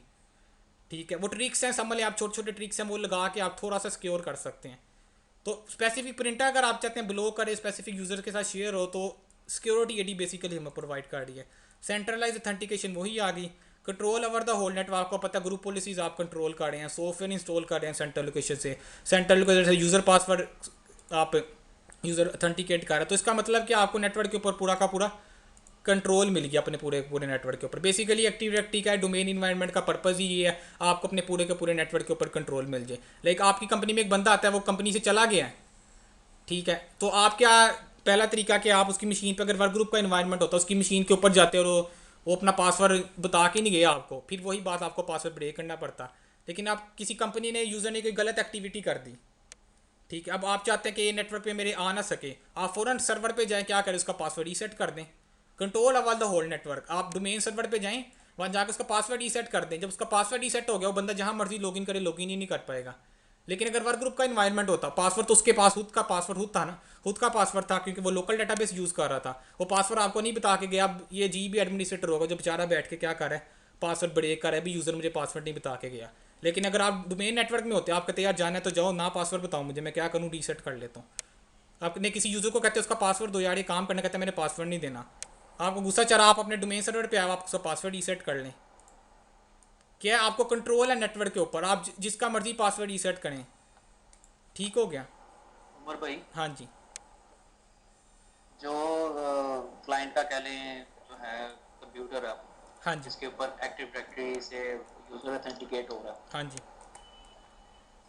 तो रिमोट डेटाबेस वो यूज कर रहे हैं ना, या जो एक्टिव डायरेक्टरी का बिल्कुल डेटाबेस है वो यूज कर रहे हैं, बिल्कुल लोकल डेटाबेस यूज नहीं कर बिल्कुल। रहे। तो जो उसका डिफॉल्ट एडमिनिस्ट्रेटर अकाउंट है वो तो लोकल में ही है ना। हाँ बिल्कुल, मैं बताता हूँ। जब आपको पता है यूज़र अकाउंट दो तरह के होते हैं। एक एडमिनिस्ट्रेटर यूज़र होता है जिसको फुल राइट्स होते हैं, एक स्टैंडर्ड यूज़र होता है। स्टैंडर्ड यूज़र का मतलब है जिसको लिमिटेड राइट्स हैं। जो लिमिटेड राइट्स का मतलब वो सिर्फ और सिर्फ अपनी प्रोफाइल के अंदर काम कर सकता है, वो सिस्टम की सेटिंग्स को चेंज नहीं कर सकता। जो एक्टिव डायरेक्टरी के अंदर यूज़र बनते हैं ना, वो स्टैंडर्ड यूज़र बनते हैं। लाइक अली यूज़र है, वो स्टैंडर्ड यूज़र है। जब वो नेटवर्क की किसी मशीन से लॉगिन करेगा, उसको स्टैंडर्ड राइट्स मिलेंगे, जब तक आप एडमिन राइट्स नहीं देंगे। जब वो स्टैंडर्ड राइट्स के साथ लॉगिन होगा, बाय डिफॉल्ट एक्टिव डायरेक्टरी के यूज़र अकाउंट्स का बिहेवियर होता है स्टैंडर्ड यूज़र का। अब अली क्रिएट किया आपने एक्टिव डायरेक्टरी में, अब यूज़र ने नेटवर्क लोकेशन से उसको क्या क्या लॉगिन किया उस यूज़र को, तो उसको एडमिन राइट्स नहीं मिलेंगे, उसको स्टैंडर्ड राइट्स के साथ वो लॉगिन होगा। जब वो स्टैंडर्ड राइट्स के साथ लॉगिन होगा तो वो लोकल डेटाबेस को एक्सेस ही नहीं कर सकता, वो माई कंप्यूटर की मैनेज पे आएगा, उसे यूज़र पासवर्ड प्रॉम्प्ट करने लगेगा। वो कहेगा बताओ अगर तुम एडमिन हो यहाँ पे एडमिनिस्ट्रेटर का पासवर्ड दो, फिर मैं आगे जाने दूंगा। अब उस बंदे को एडमिनिस्ट्रेटर का पासवर्ड ही नहीं पता होता। ठीक हो गया। क्यों, आपने पहले से अपनी जो भी नेटवर्क की मशीन थी यहाँ पे, आगे जाके बताऊंगा, लाइक ये मशीन थी, आपने इसको डोमेन पे लेके आना है ना, डोमेन के साथ कनेक्ट करना है। तो आप इसकी लोकल डेटाबेस की एक्सेस पहले खुद लेंगे। इसका मतलब है इसका लोकल एडमिन का पासवर्ड रीसेट करेंगे, वो सिर्फ और सिर्फ एडमिन को पता होगा, आपको यानी कि। अब यूज़र को लोकल एडमिन का पासवर्ड तो नहीं ना पता, और जब यूज़र ने इसके बाद लॉगिन किया, वो कौन सा यूज़र था, स्टैंडर्ड यूज़र। स्टैंडर्ड यूज़र से जब लॉगिन, वो कहेगा इस एडमिन का पासवर्ड दो। इस एडमिन का पासवर्ड तो किसको पता है, आपको पता है। ये यूज़र जब दे ही नहीं सकता, जब पासवर्ड नहीं दे सकेगा, सिस्टम की कोई सेटिंग्स चेंज नहीं कर सकता। अगर तो एडमिन का पासवर्ड दे और देता है। भाई हाँ जी। एडमिन का पासवर्ड तो वो हो जाता है ना रीसेट, क्या है एडमिन का पास यार, फिर वो एडमिन का पासवर्ड रीसेट हो इस टाइम हम पढ़े एंड यूज़र के लिहाज से देना है। फिर तो ये जो बंदा जो इधर जो बंदा आएगा जो काम कर रहा है भाई, वो खुद टेक्निकल था, और वो खुद कोई नेटवर्क एडमिन एडमिन। मेरा सिर्फ ये कहने का मतलब था कि सिर्फ जो एडमिन का पासवर्ड है वो लोकल डेटाबेस में स्टोर हो रहा है, बिल्कुल सिस्टम बिल्कुल, के जो लिमिटेड अकाउंट है वो सारे बिल्कुल। वो स्टोर हो रहा है एक्टिव डायरेक्टरी ऐसा में, नहीं है उसका कि इस डेटाबेस है। यूज़र पे एक चीज़ ये भी बता दी, आगे जाके खुद ही क्लियर हो जाएगा, आपको बताने की जरूरत नहीं है। इसका मतलब इसको मैंने डोमेन पे कर दिया, इसका मतलब ये नहीं है ये हमेशा स्टैंडर्ड यूज़र से ही लॉगिन होगा और ये यहाँ से ऑथेंटिकेट कर सकता है। हाँ, इसके ऊपर जो लोकल यूज़र पड़े हुए उससे ऑथेंटिकेट कर सकता है। लेकिन आप लोकल यूज़र पहले जो कंपनी का एडमिनिस्ट्रेटर है पासवर्ड रीसेट करेगा, और लाइक एडमिनिस्ट्रेटर का कंपनी आपने पासवर्ड रीसेट कर दिया, आप इसी के डाटाबेस पे एडमिन का यूज़र पड़ा हुआ था, इसे लॉगिन करेंगे, इसे भी लॉगिन हो रहेगा, अब फुल राइट्स मिलेंगे। डोमेन पे लाने का मतलब ये नहीं है कि इसकी लोकल डेटाबेस खत्म हो गई है, लोकल डेटाबेस रहती है। लोकल डेटाबेस मैं बताता हूँ मजे की चीज़, सर्वर की खत्म हो जाती है, इस सर्वर की लोकल डेटाबेस नहीं होती। इस सर्वर की भी तो कोई ना कोई लोकल डेटाबेस होगी, वो खत्म हो जाएगी जब इसको डोमेन पे लेके आएंगे, लेकिन क्लाइंट की लोकल डेटाबेस खत्म नहीं होती। ठीक है, तो आपने पहले, हाँ ये है कि एक बंदा आता है बहुत कौन से टेक्निकल, सर्वर की? जो भी एक्टिव डायरेक्टरी वाला सर्वर है ना, उस पर लोकल डेटाबेस नहीं होती, वो आगे जाके बताता हूँ। थोड़ा सा इंस्टॉलेशन जब करेंगे ना, मैं बिल्कुल ये वेरीफाई करवाऊंगा, अच्छा, आपको मैं वेरीफाई करवाऊंगा कि पहले लोकल डेटाबेस होगी हमारी। जब मैं वर्क ग्रुप में था, जैसे मैं डोमेन पे आऊँगा लोकल डेटाबेस हमारी खत्म हो जाएगी। इसकी पूरी मैं एक्टिविटी इंस्टॉल करेंगे, मैं चीज़ दिखा दूंगा आपको लोकल डेटाबेस खत्म होते हुए। इसकी वजह क्या है? क्या है इसकी वजह, क्या वजह भी आगे जाके तो वजह सिंपल सी है यार। एक्टिव डायरेक्टरी में क्या हो रही है, आपके पास सेंट्रलाइज मैनेजमेंट, इस पे दो डेटाबेसिस का कोई काम नहीं है। तो बेसिकली होता क्या, समझ लीजिए लोकल डेटाबेस है इस सर्वर पे, जब एक्टिव डायरेक्टरी में जाते हैं तो लोकल डेटाबेस के अंदर जितने यूज़र्स होते हैं वो कहाँ पे चले जाते हैं, आपके डोमेन यूज़र्स के अंदर। ये माइग्रेट हो जाता है यहाँ से उठ के डोमेन के यूज़र्स के अंदर, ये लोकल यूज़र हैं, ये डोमेन के यूज़र्स हैं। दो डेटाबेस की ज़रूरत ही नहीं है आपको। आप सर्वर का पर्पज़ क्या था, आप सेंट्रलाइज मैनेजमेंट करें। अगर इस पर लोकल डेटाबेस होती, कोई बंदा इसका पासवर्ड ब्रेक कर देता, लोकल डेटाबेस का, और आपके सर्वर पे लॉगिन कर जाता है। ये तो बहुत ही अनसिक्योर था। लेकिन अगर डोमेन इन्वायरमेंट में वो यूज़र पड़ा हुआ है, डोमेन के अंदर एडमिनिस्ट्रेटर पड़ा हुआ है, तो वो एडमिनिस्ट्रेटर ज़्यादा सिक्योर नहीं है। क्यों? ये सिक्योर बाउंड्री है आपको मैं बताइए, डोमेन इन्वायरमेंट ये सिक्योर बाउंड्री है। ये आपकी जो लोकल डेटाबेस है ये सिक्योर नहीं है। तो डोमेन एडमिन का पासवर्ड ब्रेक करना मुश्किल काम है। लोकल बिल्कुल इसका भी ब्रेक हो जाता है, लेकिन वो आम बंदा नहीं कर सकता। जिसको एक्टिव डायरेक्टरी का, NTDS यूटी का पता होगा, वो इसका पासवर्ड ब्रेक कर सकता है। ठीक है, तो आप अगर बंदा इसका पासवर्ड ब्रेक कर देगा, सिक्योरिटी नहीं है। तो लोकल डेटाबेस ने ख़त्म ही कर दिया है कि जो अनसिक्योर हमारी डेटाबेस थी वो ख़त्म करके सिक्योरिटी वाली डेटाबेस में ले गया, ताकि हमारा एटलीस्ट जो सर्वर है वो तो सिक्योर हो, उसका एडमिन का पासवर्ड। ये बात क्लियर हो गई है?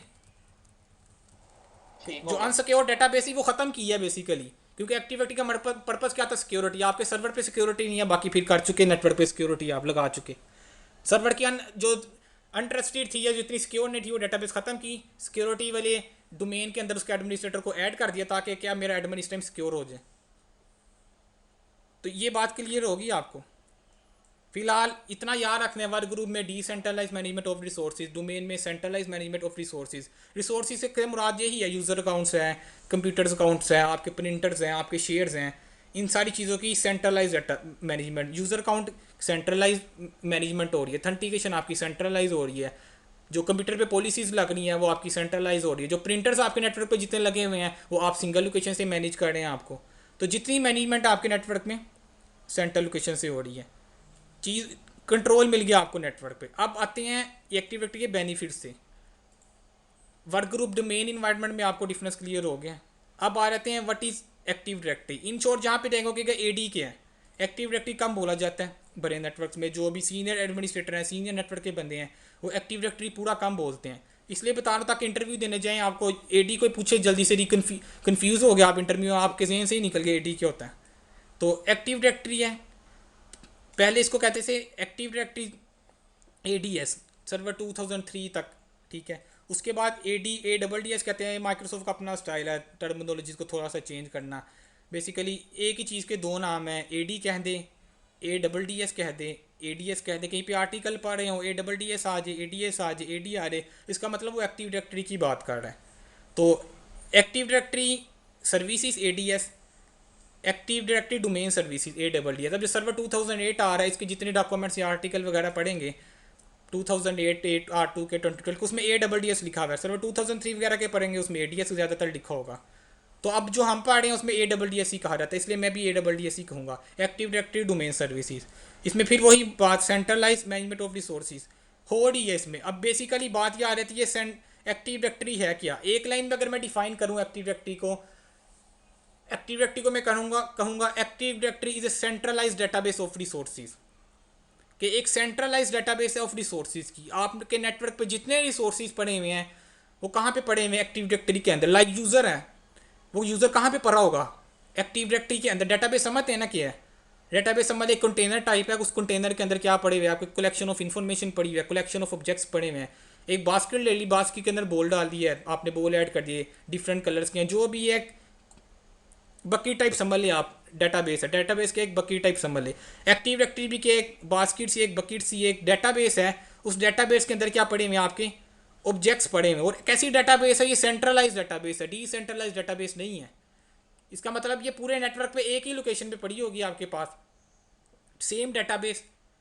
ये ऐसा हो सकता है सेम डेटाबेस एक्टिविटी की 2-3 लोकेशन पे पड़ी हो, वो आगे जाके बात करूंगा, लेकिन वो सेम डेटाबेस होगी आपकी। तो एक्टिव डायरेक्टरी को सिंगल लाइन में पूछे कोई एक्टिव डायरेक्टरी क्या है, कोई इंटरव्यू में पूछ लेता है व्हाट इज AD, तो सिंगल लाइन में आपने यही कहना है active directory is a centralize database of objects. एक लाइन में सेंट्रलाइज डेटाबेस ऑफ ऑब्जेक्ट्स। वो कहता है ऑब्जेक्ट से क्या मुरा लेते हो? आपने कहना है यूजर अकाउंट, कंप्यूटर अकाउंट। एक चीज़ और बता दूं, जिस तरह अली था, ये क्या था? यूज़र था।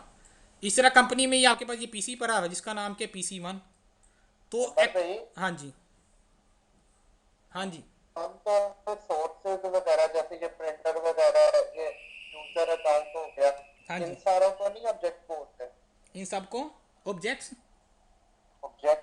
हाँ, इसी चीज़ को बताने लगा मैं, ऑब्जेक्ट्स में क्या क्या चीज़ें शामिल है। मैंने यही बताया ना, centralize management, centralize database of objects. ये एक डेटाबेस है, एक कंटेनर है, कंटेनर के अंदर ऑब्जेक्ट्स पड़े हुए हैं। ऑब्जेक्ट से मुराद क्या है?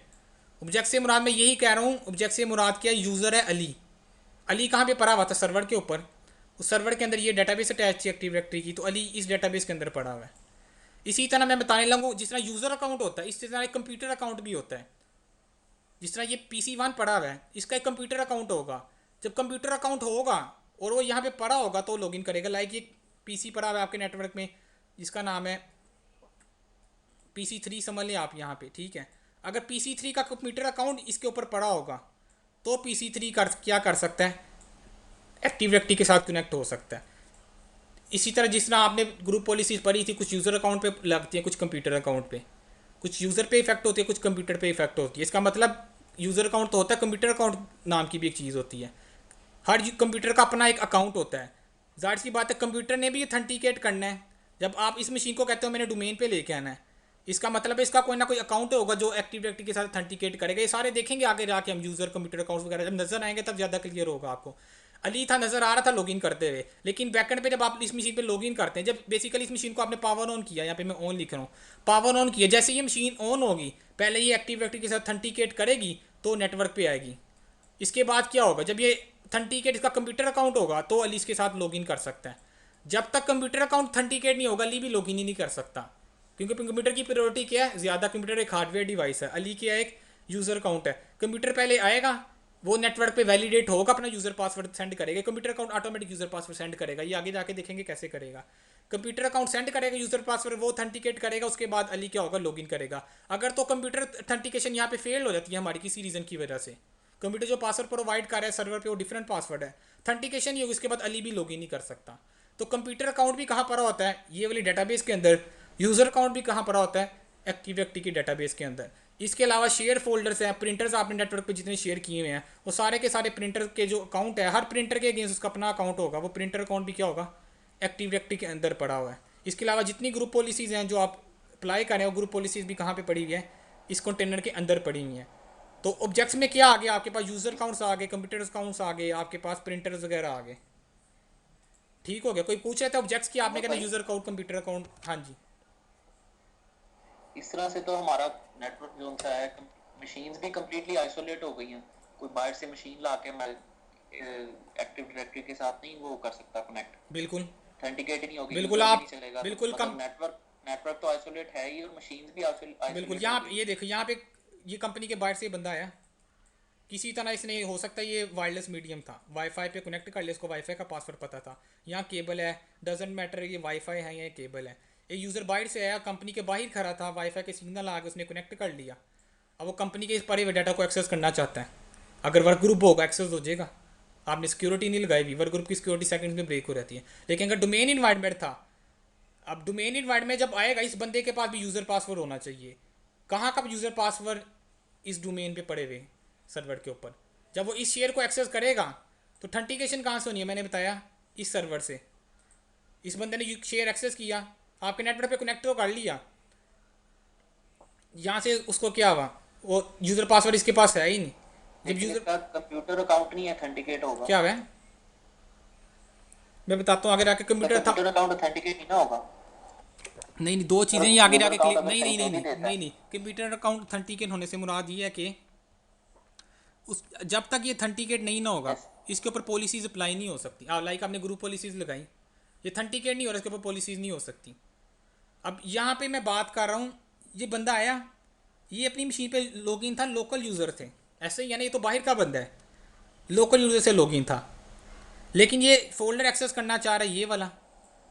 लॉगिन तो ये लोकल यूज़र से ही था, जब ये वाला फोल्डर एक्सेस करेगा तो उसे यूज़र पासवर्ड पूछा जाएगा।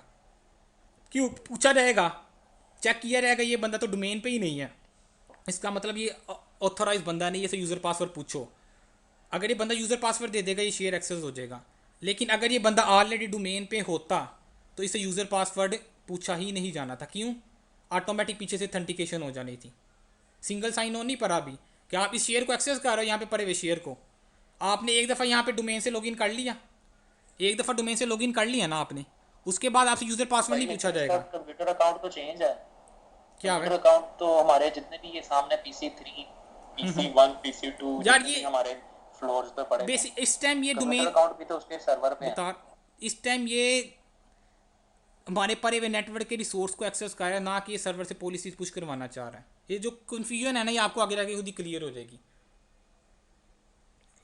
छोटा से एक क्योंकि वो एक्टिव डायरेक्टरी का हिस्सा नहीं है, इस वजह से उसका कोई एक्टिव डायरेक्टरी से ताल्लुक नहीं है, आपको डायरेक्टली आपका क्वेश्चन एक्सेस कर रहा क्वेश्चन है क्वेश्चन लैन बेसिकली के क्या जोन से। क्वेश्चन बेसिकली क्या आपका? क्वेश्चन यही था कि कंप्यूटर अकाउंट अगर उसका है नहीं हम्म। तो वो नेटवर्क में, आपने बताया ना कि वो हाँ आ गया ठीक है, मैं नेटवर्क बता दी। में कंप्यूटर सोर्सेज, बता रहा हूँ, कंप्यूटर मेरे ना। जहन में था कि वो नहीं नहीं कर नहीं सकता वो। नहीं नहीं, नेटवर्क पे कनेक्ट हो जाएगा आपके। वो बंदा बाहर से आता है, वो नेटवर्क पे कनेक्ट हो जाएगा, उसको डीएससीपी पे अगर कोई पॉलिसीज सोर्सेज भी वो देख लेगा। रिसोर्सेज नहीं एक्सेस कर सकेगा, ये चीज़ है। वो रिसोर्सेज तब तक नहीं एक्सेस कर सकेगा जब तक डोमेन का यूज़र पासवर्ड ना दे दे। नेटवर्क पे आपके आएगा, आईपी मिलेगा, इंटरनेट उसको अवेलेबल हो जाएगा, लेकिन आपकी कंपनी के रिसोर्सेज को एक्सेस नहीं कर सकता। लाइक प्रिंटर यहाँ पे पड़ा हुआ है, लाइक यहाँ पे मैं प्रिंटर क्रिएट कर देता हूँ, ये प्रिंटर है, ये नेटवर्क के साथ लगा है। वो बंदा कहता है मैंने यहाँ से प्रिंटर निकालना है, प्रिंट निकालना है, तो इससे कहेगा भाई यूज़र पासवर्ड दो, तुम्हारे पास अथॉरिटी है। क्यों पूछेगा? उसको पता होगा ये डोमेन पे नहीं है। अगर ये डोमेन पे होगा फिर नहीं पूछेगा, क्योंकि उस यूज़र ने जब लॉगिन किया होगा तो डोमेन के यूज़र से ही लॉगिन किया होगा ना। ये बात क्लियर हुई है? रिसोर्स नेटवर्क पे आ जाएगा लेकिन रिसोर्सेज, ठीक है। नेटवर्क पे आ जाएगा लेकिन रिसोर्सेज एक्सेस नहीं कर सकता। ठीक हो गया? नेटवर्क पे आएगा, रिसोर्सेज एक्सेस नहीं कर सकता। रिसोर्सेज कब एक्सेस करेगा? जब यूज़र पासवर्ड होगा। ऐसा भी नहीं है कि ये नेटवर्क पे आ गया रिसोर्सेज एक्सेस नहीं कर सकता, इसका मतलब ये नहीं कि रिसोर्सेज नहीं एक्सेस कर सकता। रिसोर्सेज एक्सेस ना करने का मतलब ये है कि जब तक यूज़र पासवर्ड नहीं देगा तब तक रिसोर्सेज एक्सेस नहीं कर सकता। ठीक हो गया? नेटवर्क पे आएगा, रिसोर्सेज तब एक्सेस कर सकेगा। बेसिकली ये एक लाइन है, नेटवर्क पे आ जाएगा लेकिन रिसोर्सेज तब एक्सेस कर सकेगा अगर यूज़र पासवर्ड देगा डोमेन का। अगर नहीं देगा तो नहीं कर सकेगा। ठीक हो गया? ठीक है। नेटवर्क पे आएगा, रिसोर्सेज तब एक्सेस करेगा अगर। लेकिन अगर आप अज्यूम करें वर्क ग्रुप का इन्वायरमेंट और आपने यहाँ पे प्रिंटर के शेयर किया हुआ था किसके साथ? एवरीवन के साथ। तो फिर यहाँ से इसने प्रिंट निकाल लेने थे, एक फोल्डर शेयर किया हुआ था यहाँ पे, इस पीसी पे पड़ा हुआ था, ये शेयर फोल्डर पड़ा हुआ है, इधर एवरीवन के साथ है। तो इस बंदे ने जैसे आना था वो डाटा उसने एक्सेस कर लेना था, कोई यूज़र पासवर्ड कुछ नहीं पूछना था। तो क्लियर होगी ये चीज़ें? ठीक है। आगे जाके मजीद के लिए हो जाएगी। ये एक्टिव डायरेक्टरी भी पढ़ते रहेंगे, बेनिफिट देखते रहेंगे आप इसके, डाटा एक्सेस और ये वो ऑटोमेटिक क्लियर हो जाएंगी।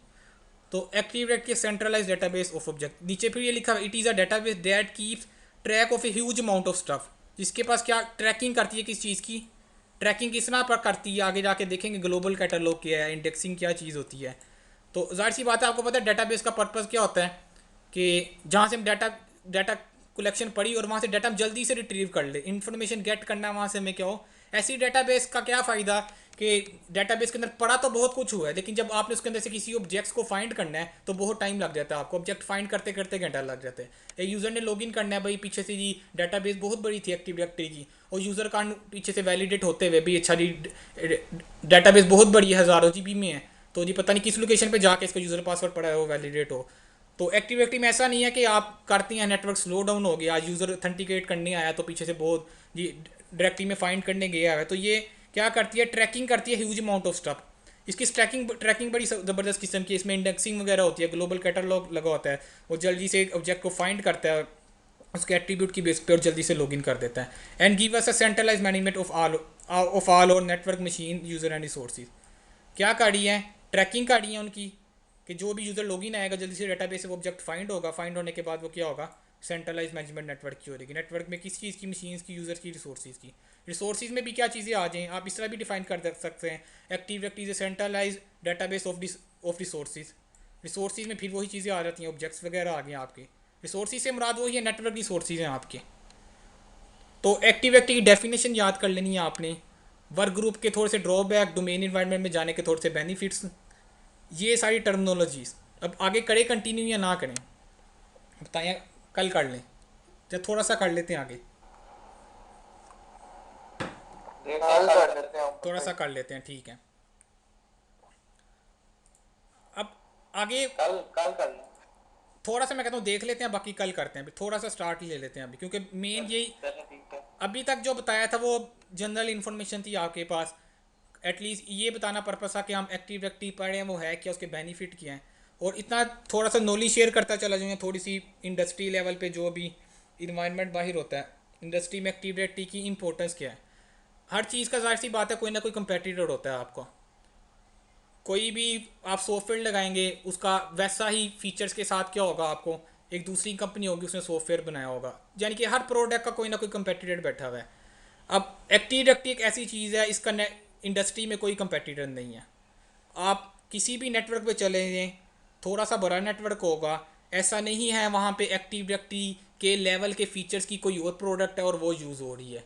एक्टिव डायरेक्टरी का इंडस्ट्री में एक लेवल है, ठीक है, एक नाम है एक्टिव डायरेक्टरी का इंडस्ट्री के अंदर। बड़ी कंपनी जितनी हैं यूएसए में ख़ास तौर पे, आसिम आपने जाना है, वहाँ पे नेटवर्क एडमिनिस्ट्रेटर तो होते ही होते हैं, सिस्टम एडमिनिस्ट्रेटर। वहाँ पे एक्टिव डायरेक्टरी एडमिनिस्ट्रेटर की अलग से जॉब्स होती है। बड़ी कंपनीज़ है उसमें 5,000 एम्प्लॉयज़ है, 2,000 एम्प्लॉयज़ है, जाहिर सी बात है वहाँ पे एक्टिव डायरेक्टरी लगी हुई है। अब मैंने बताया एक्टिव डायरेक्टरी ने हर जगह पे लगना है, जितने नेटवर्क में जाएंगे ऐसा नेटवर्क आपको कोई कोई नहीं मिलेगा कि आप किसी नेटवर्क पे जाते हो वो कहता है यार एक्टिव डायरेक्टरी बेसिकली ये क्या है, डायरेक्टरी सर्विसेज हैं। एक्टिव डायरेक्टरी के डायरेक्टरी सर्विसेज हैं, ऐसी कोई और इतनी फेमस डायरेक्टरी सर्विस नहीं है। वो बंदा कहता है कि मैं एक्टिव डायरेक्टरी नहीं यूज़ कर रहा, मैं ये वाली डायरेक्टरी सर्विस यूज़ कर रहा हूँ। तो आप जहाँ पे जाएंगे आप पूछेंगे डायरेक्टरी सर्विसेज कौन सी यूज़ करना है, एक ही नाम आएगा, क्या, एक्टिव डायरेक्टरी। तो बड़ी कंपनीज में एक्टिव डायरेक्टरी का एडमिनिस्ट्रेटर भी अलग से होता है। ये बड़ी कंपनी है, उस पर काम बहुत ज़्यादा नेटवर्क का, सिस्टम साइड का, और जाहिर सी बात है जितनी बड़ी कंपनी होगी उसकी एक्टिव डायरेक्टरी भी बड़ी होगी। अब एक्टिव डायरेक्टरी के अंदर मल्टीपल डोमेन्स होती हैं, आगे जाके डिस्कस करते हैं। मल्टीपल डोमेन्स आ जाए, ये पेरेंट चाइल्ड फोरस वगैरह आ जाए, तो इनको मैनेजमेंट बहुत इसकी थोड़ी सी टफ काम हो रहता है। बड़े 500 यूज़र है, कंपनी का 5,000 यूज़र है, तो भी इनमें से रोज़ 10-15 यूज़र अपना पासवर्ड भूल गए होंगे या उनका क्या होगा, यूज़र अकाउंट लॉक हो गया है। एक चीज़ और बताता चलो, जो एक्टिव डायरेक्टरी में ये भी कन्फिगर कर सकते हैं कि यूज़र ने 3 अटैम्प्ट्स की और उस पासवर्ड गलत दिया, उसको क्या कर दो, ब्लॉक कर दो इतने मिनट के लिए। यूज़र कम्प्लेक्स पासवर्ड सेट कर सकता है, कैपिटल स्मॉल लेटर हो। वर्क ग्रुप में क्या होता है, अकाउंट लॉक नहीं होता आपका, यूज़र जितनी बड़ी अटैम्प्ट करीजिए वो एक्सेप्ट करता रहता है पासवर्ड, कहता है पासवर्ड इनकरेक्ट। लेकिन अगर डोमेन इन्वायरमेंट है, यूज़र ने आपने लगा दिया 3 अटैम्प्ट्स अगर यूज़र करता है तो उसके बाद इतनी देर के लिए इसका अकाउंट लॉक कर दो, उतनी देर के बाद दोबारा अनलॉक उसका अकाउंट ऑटोमेटिक होगा। तो एक्टिव डायरेक्टरी में भी थोड़ी सी सिक्योरिटी मिलती है। तो हर बड़ी कंपनी में एक्टिव डायरेक्टरी एडमिनिस्ट्रेटर भी अलग होते हैं जो बड़ी कंपनीज है। आपने सिर्फ और सिर्फ एक्टिव डायरेक्टरी को पे काम करना है, आपने डीएनएस वगैरह को नहीं देखना है, या डीएनएस पे थोड़ा बहुत काम करना पड़ेगा आपको एक्टिव डायरेक्टरी जब आपने करनी है। अभी डीएससीपी की मैनेजमेंट अलग बंदा कर रहा होगा, सिस्टम सेंटर लगा है उसकी मैनेजमेंट अलग, जो राउटर स्विचेस लगी है उनकी मैनेजमेंट अलग, ओएस इंस्टॉलेशन वगैरह पैचेस मैनेजमेंट वो अलग टीम का रही होगी। बताने का मकसद ये था एक्टिव डायरेक्टरी का, खाली एक्टिव डायरेक्टरी के ऊपर ही कंपनी ने एक्टिव डायरेक्टरी का एडमिनिस्ट्रेटर अलग से रखा हुआ है कि हमारी एक कंपनी की एक्टिव डायरेक्टरी को वो मैनेज करें। तो ये बिल्कुल एक अलग से प्रोडक्ट है, इसका पूरा एक एग्जाम जो है माइक्रोसॉफ्ट का वो एक्टिव डायरेक्टरी के ऊपर ही है। तो इसकी इंपॉर्टेंस समझिए, ऐसा नहीं है, हो सकता है आप किसी नेटवर्क में जाएं, हमने डीएससीपी सर्वर पर है, वहाँ पे माइक्रोसॉफ्ट का डीएससीपी ना चल रहा हो, वो किसी राउटर पे या स्विचेस पे कोई third party DSCP server use कर रहे हो। लेकिन ऐसा नहीं होगा, आप किसी नेटवर्क पे जाते हो कहते हैं माइक्रोसॉफ्ट की ये एक्टिव डायरेक्टरी सर्विसेज यूज़ नहीं करें।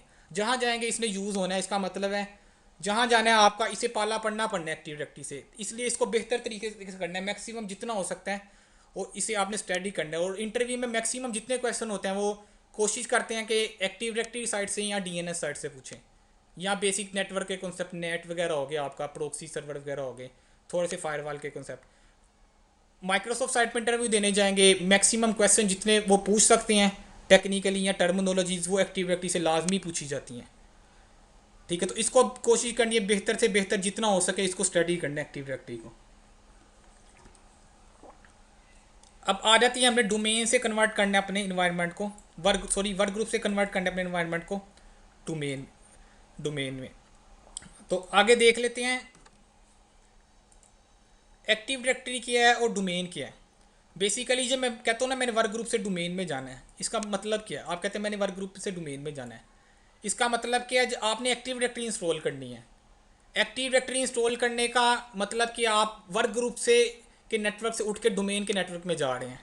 एक्टिव डायरेक्टरी इंस्टॉलेशन का पर्पस कि आप वर्क ग्रुप के इन्वायरमेंट से डोमेन के इन्वायरमेंट में जा रहे हैं। दो टर्मिनोलॉजी, एक वर्क ग्रुप है एक डोमेन है। अब आप एक्टिव डायरेक्टरी इंस्टॉल करेंगे, जाहिर सी बात है क्या हो रहा है, एक्टिव डायरेक्टरी इंस्टॉल करने से आप वर्क ग्रुप से डोमेन के इन्वायरमेंट में जा रहे हैं, और आपको अच्छा सा पता लग गया कि वर्क ग्रुप से डोमेन में जाए क्या बेनिफिट मिलेंगे। इसलिए हमने क्या करना है, वर्क ग्रुप के इन्वायरमेंट से डोमेन में जाना है। वर्क ग्रुप के इन्वायरमेंट से डोमेन में जाने के लिए हमें एक्टिव डायरेक्टरी रिक्वायर्ड है। अब एक्टिव डायरेक्टरी रिक्वायर्ड है, एक्टिव डायरेक्टरी के प्री रिक्विजिट की हैं, बात यहाँ पे आ जाती है। एक्टिव डायरेक्टरी के प्री रिक्विजिट समझते हैं, यानी कि एक्टिव डायरेक्टरी इंस्टॉल करने से पहले क्या चीज़ें फुलफिल करनी पड़ेंगी तो एक्टिव डायरेक्टरी इंस्टॉल होगी। पहली ये थे चीज़ कि एक्टिव डायरेक्टरी के लिए आपके पास सर्वर ओएस होना चाहिए। ऐसा नहीं है कि आपके पास विंडो 7 हो, आपने एक्टिव डायरेक्टरी इंस्टॉल कर ली, ठीक हो गया। या विंडोज़ 8 है, आपने एक्टिव डायरेक्टरी इंस्टॉल कर ली directory services. Server OS required है, सर्वर 2008 है। ये भी थोड़ी सी बात बता चलूँ, एक्टिव डायरेक्टरी इंट्रोड्यूस हुई थी सर्वर 2008 में। इसके फेमस होने की ये वजह, ये बहुत ज़्यादा रिलायबल है, सिक्योरेबल है, सिक्योरिटी प्रोवाइड करती है, फ्लेक्सिबल है बहुत ज़्यादा, ठीक है। फ्लेक्सिबल बहुत ज़्यादा आपको बेनिफिट मिलेंगे, एक्सटेंडेबल है, अपनी मर्जी के मुताबिक आप इसको जैसे जैसे कंपनी ग्रो करती चली जाती है, ऐसा नहीं है कि एक्टिव डायरेक्टरी की कोई लिमिटेशन है, ये ग्रो करती चली जाएगी। जितना ग्रो कर सकते हैं आप इसको मल्टीपल लोकेशंस पे ग्रो, इसकी बाउंड्री को यानी कि एक्सटेंड कर सकते हैं। दूसरा, ये इंट्रोड्यूस हुई थी, थोड़ा सा नॉलेज होना चाहिए आपको, 2000 में जाके, सन 2000 में माइक्रोसॉफ्ट ने इसको रिलीज़ किया था एक्टिव डायरेक्टरी को। तो उसके बाद डिफरेंट इसके सर्वर्स है, इसमें इन्हांसमेंट होती गई, बहुत ज़्यादा फेमस हुई, तो माइक्रोसॉफ्ट ने हर सर्वर ओएस के अंदर इसको ऐड करता गया और इंडस्ट्री में इसमें बहुत ज़्यादा फेमस है ये। इसके अलावा अगर कोई कहता है कि एक डायरेक्टरी सर्विसेज और कौन सी है, थर्ड पार्टी बहुत सारी डायरेक्टरी सर्विसेज वगैरह पड़ी हुई, आपको टूल्स मिल जाएंगे सॉफ्टवेयर की फॉर्म में, उसको इंस्टॉल करें, वो डायरेक्टरी सर्विसेज का काम देगी एक्टिव डायरेक्टरी का, लेकिन वो फीचर नहीं मिलेंगे जो आपको एक्टिव डायरेक्टरी के साथ मिलेंगे। ठीक हो गया इसको। अब देखते इसका प्री रिक्विजिट क्या है। प्री रिक्विजिट में है सर्वर ओएस, क्लाइंट ओएस पे नहीं होना। एक थोड़ी सी बात बताता चलूँ, एक जगह पे गया काम करने, एक बंदा कहता है मेरी विंडो 7 है, मेरी एक्टिव डायरेक्टरी में मसला आ रहा है, मैं उसके पास चला गया, विंडो 7 उसने की हुई थी, ओपन कर ली, कहता है ये देखो मेरे पास एक्टिव डायरेक्टरी चल रही है, इसमें मसला आ रही है, ओपन ही हो रही है चीज़। मैंने कहा यार, हाँ फ़ोन पे बात हुई, मैंने कहा विंडो 7 एक्टिव डायरेक्टरी की हुई है, कहता हाँ मैंने एक्टिव डायरेक्टरी इंस्टॉल की विंडो 7 पे। मैं हंसने लग गया, मैंने कहा यार क्लाइंट ओएस पे तो एक्टिव डायरेक्टरी होती नहीं। कहता क्यों नहीं होती, मैंने इंस्टॉल किया, आप आके देखो। मैं उसके पास गया जी, मैं हंसने लग गया, मैंने कहा एक्टिव डायरेक्टरी की है, कहता हाँ एक्टिव डायरेक्टरी की है। मैंने कहा ये एक्टिव डायरेक्टरी की कंसोल है, ऊपर देखो आपने रिमोट सर्वर के साथ कनेक्ट किया हुआ है। फिर उसकी अक्ल में बात आई है, जस्ट मैनेजमेंट टूल्स विंडो 7 पे इंस्टॉल किए हुए थे उसने, और उसने उसके ऊपर राइट क्लिक करके कनेक्ट टू एक्टिव डायरेक्टरी के सर्वर के साथ कनेक्ट करवाया हुआ था। वो समझ रहा था जी एक्टिव डायरेक्टरी मेरे सर्वर पे होस्ट है। मैंने कहा भाई सिर्फ तुम उसकी मैनेजमेंट कंसोल यहाँ पे लेके आए हो, सर्विस ही दूसरे सर्वर पे चल रही है, मुझे सर्वर की एक्सेस हो, वहाँ पे आके इशू देखते हैं। तो कोई ये कह दी मैंने क्लाइंट ओएस के ऊपर एक्टिव डायरेक्टरी इंस्टॉल कर लिया, तो पॉसिबल नहीं है। उसका प्री रिक्विजिट ये है कि सर्वर ओएस हो आपके पास। ठीक हो गया। दूसरा कि एटलीस्ट वन अप इंटरफेस, या जो आपकी एक्टिव डायरेक्टरी वाली मशीन है, हाँ ये भी एक्टिव डायरेक्टरी फिजिकल मशीन पे भी हो सकती है, वीएम के ऊपर भी हो सकती है, वर्चुअल मशीन बना के। तो एक इंटरफेस मिनिमम आपका होना चाहिए। ऐसा नहीं है कि आपने लाइक ये मेरे पास मशीन पड़ी हुई है और आपने इसको नेटवर्क से ही डिस्कनेक्ट किया हुआ है, इसका कोई लैन कार्ड भी इसका अप नहीं है, कोई भी लैन कार्ड अप नहीं है। लाइक ये डिस्कनेक्ट था, यहाँ पे केबल आ रही है ना, लैन केबल आप निकाल देते हैं, इसका मतलब ये मशीन नेटवर्क पे नहीं है। तो एक्टिव डायरेक्टरी इंस्टॉल करने के लिए उस मशीन का नेटवर्क पे होना ज़रूरी है, कम से कम उसका एक इंटरफेस अप हो। अप होने की बात कर रहा हूँ, आईपी की बात नहीं कर रहा यहाँ पे। यहाँ अप करके यहाँ पे एक लैन केबल आप क्या कर दें, लगा दे, एक इंटरफेस आपका अप फॉर्म में आ जाए। अगर आपके पास फिजिकल नेटवर्क अवेलेबल नहीं है तो आपको पता होगा डिवाइस मैनेजर में जाके एक लूप बैक अडॉप्टर इंस्टॉल कर ले। लूप बैक से यहाँ पे एक लॉजिकल अडॉप्टर आ जाएगा आपके पास, वर्चुअल अडॉप्टर। तो वो भी basically active directory basically check करती है मैं नेटवर्क पे हूँ, फिर वो एक्टिव डायरेक्टरी की सर्विसेज स्टार्ट होती हैं। अगर फिजिकल नेटवर्क आप किसी तरीके से कनेक्ट नहीं कर सकते, उसका देख लीजिए, लूप बैक अडॉप्टर आप एक कन्फिगर कर लें। सबसे इंपॉर्टेंट चीज़ है डीएनएस सर्वर, आपके नेटवर्क पे डीएनएस सर्वर भी होना चाहिए। बताऊंगा, आप डोमेन की बात कर रहे हैं, डोमेन की बात कर रहे हैं, ये बेसिकली क्या है, google.com एक डोमेन नेम है, ऐसे ही है ना। अब डोमेन नेम ने डिज़ोल्व होना है, आपको पता है google.com www.abc.com बेसिकली कुछ भी नहीं है, बैकएंड पे इनके पीछे आईपी चल रहे हैं और आईपी रेजोल्यूशन हो रही है। डीएनएस को डिटेल में आगे देखना है, तो जब भी डोमेन की बात करेंगे तो डोमेन नेम आ जाएगा। हम डोमेन क्रिएट करेंगे, उसका कोई ना कोई डोमेन नेम होगा। लाइक यहाँ पे हमारी टेक लिंक से हम क्या करते हैं, TL.com, मैं वर्क ग्रुप से उठा डोमेन इन्वायरमेंट में ले गया, डोमेन का नाम क्या रखा, TL.com। अब इस TL.com ने वर्क करना है, अब इसकी रेजोल्यूशन भी तो पीछे होगी बैकएंड पे। आगे जाके बताऊंगा जब DNS पढ़ेंगे, उसमें बताऊंगा कि एक्टिव डायरेक्टरी के कौन कौन से रिकॉर्ड्स हैं, ऐसी क्या चीज़ें हैं जो DNS में जाके ऐड होती हैं, DNS ना हो तो वर्क ही नहीं करेगी। अभी फिलहाल इतना समझे कि डोमेन नेम ने डिज़ोल्व होना है, डोमेन नेम ने डिज़ोल्व होना है तो DNS चाहिए। अगर DNS नहीं है तो डोमेन नेम डिज़ोल्व ही नहीं हो सकता।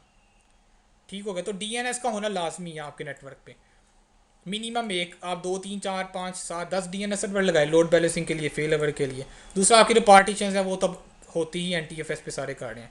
तो ये प्री रिक्विजिट हैं इसके। तो कोई पूछे एक्टिविटी के प्री रिक्विजिट क्या, आपने कह देना सर्वर ओएस होना चाहिए, DNS के। और एक्टिव डायरेक्टरी में जब भी इशू आए तो सबसे पहले किसको देखना है, DNS सर्वर। DNS पे मैं बार बार फोकस करूँ, एक्टिव डायरेक्टरी DNS डिपेंडेंट है, जबकि DNS एक्टिव डायरेक्टरी डिपेंडेंट नहीं है। एक्टिव डायरेक्टरी डीएनएस के बगैर काम नहीं कर सकती, जबकि डीएनएस एक्टिव डायरेक्टरी के बगैर वर्क कर जाता है। तो जब भी एक्टिव डायरेक्टरी इंस्टॉल करेंगे डीएनएस भी इंस्टॉल करना पड़ेगा। आपके नेटवर्क पे डीएनएस पहले से होना चाहिए, अगर नहीं है तो एक्टिव डायरेक्टरी जब भी इंस्टॉल करें साथ ही डीएनएस भी इंस्टॉल कर लें।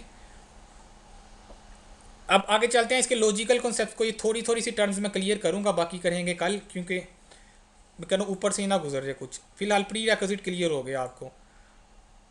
अब ये टर्मिनोलॉजीज क्लियर करनी है आपने, ठीक है। इससे पहले डोमेन कंट्रोलर का बताता चलूँ आपको। डोमेन कंट्रोलर क्या होता है, ये लेना आ गया आपके पास, ठीक है। डोमेन कंट्रोलर भी बड़ा इंपॉर्टेंट क्वेश्चन है, आपसे पूछा रहता है इंटरव्यू में, what is domain controller.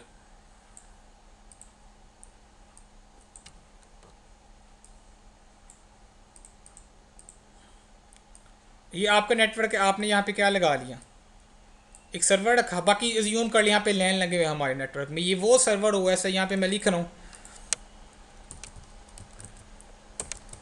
Server OS यहाँ पे कर दिया। हमारे केस में कौन सा है, 2012 R2 हम पर है, सर्वर 2012 R2 ऑपरेटिंग सिस्टम आ गया आपके पास।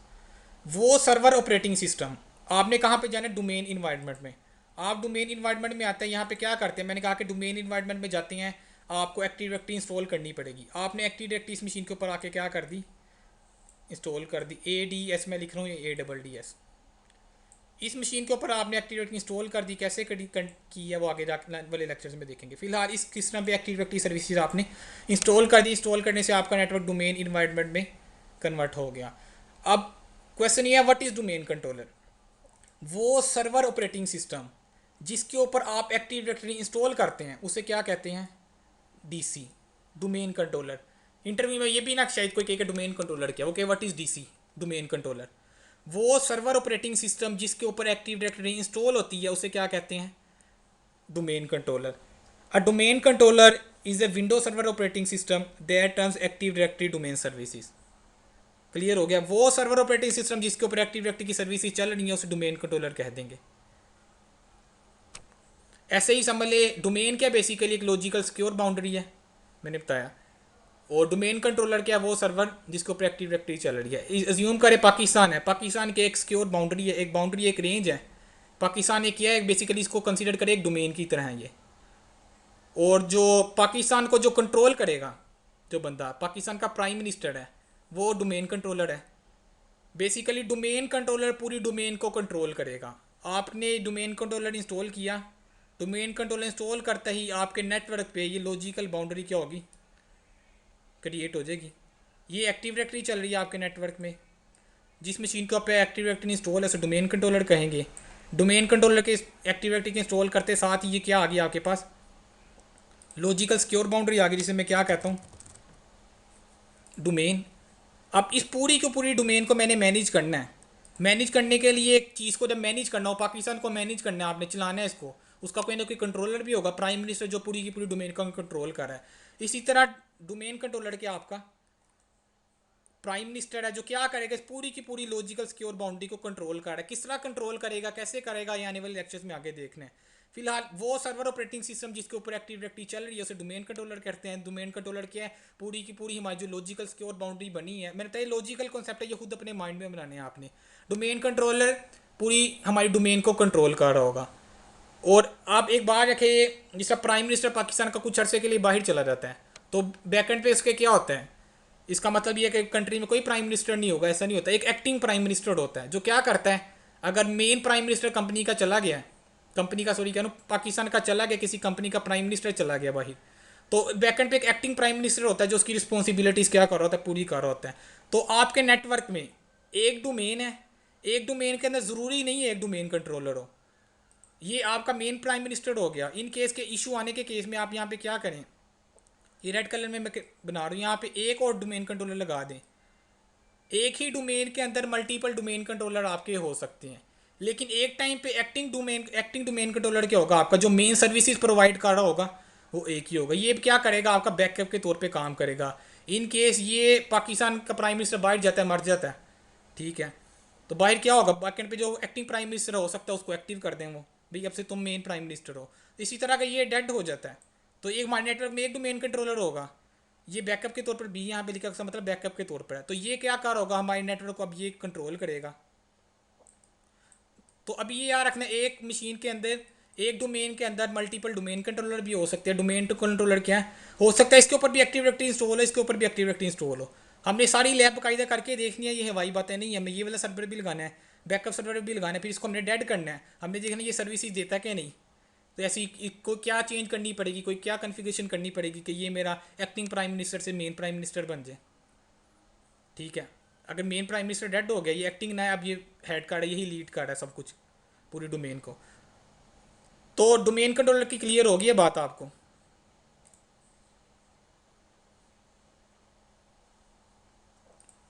ऐसा जी हो भैया।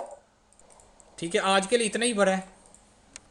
ठीक है, ठीक है, काफी हो गया, ठीक है, 1.5 घंटे की क्लास है। ठीक है। डोमेन कंट्रोलर क्या है, वो सर्वर ओएस जिसको पर एक्टिव डायरेक्टरी चल रही है। डोमेन से वर्क ग्रुप से डोमेन में आना है, इसका मतलब क्या, डोमेन में आने का मतलब क्या, हम एक्टिव डायरेक्टरी इंस्टॉल करेंगे। जिस नेटवर्क में इंस्टॉल करेंगे एक्टिव डायरेक्टरी, जिस सिस्टम पे इंस्टॉल करेंगे एक्टिव डायरेक्टरी से क्या कहेंगे, डोमेन कंट्रोलर। और डोमेन इंस्टॉल होने के, एक्टिव डायरेक्टरी इंस्टॉल करने के बाद ही हमारे नेटवर्क में लॉजिकल सिक्योर बाउंड्री बन जाती है। इतनी बात याद रखनी है, हमारे नेटवर्क में लॉजिकल सिक्योर बाउंड्री बन जाती है।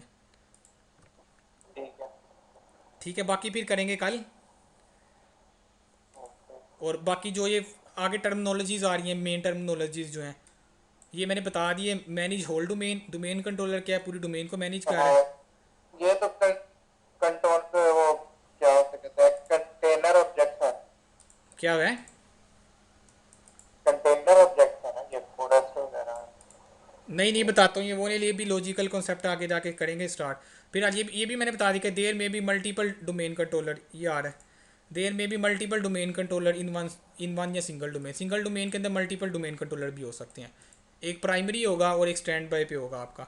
इसके अलावा आगे हमारे लेक्चर्स में देखेंगे फॉरेस्ट क्या है, डोमेन क्या है, ट्री क्या है, root domain, parent domain, child domain. ये वो टर्मिनोलॉजीज है जो इंटरव्यूज में नॉर्मली पूछी जाती हैं। एक तो डोमेन कंट्रोलर वाली टर्मिनोलॉजी टर्म थी, दूसरी इन टर्म्स को आने वाले या कल लेक्चर में, थर्सडे को क्लास होगी उसमें ये देखेंगे, ये टर्मिनोलॉजीज देखेंगे, ठीक। प्लस आगे एक्टिव डायरेक्टरी की इंस्टॉलेशन करके देखेंगे। ठीक हो गया, ओके। फिर आज की क्लास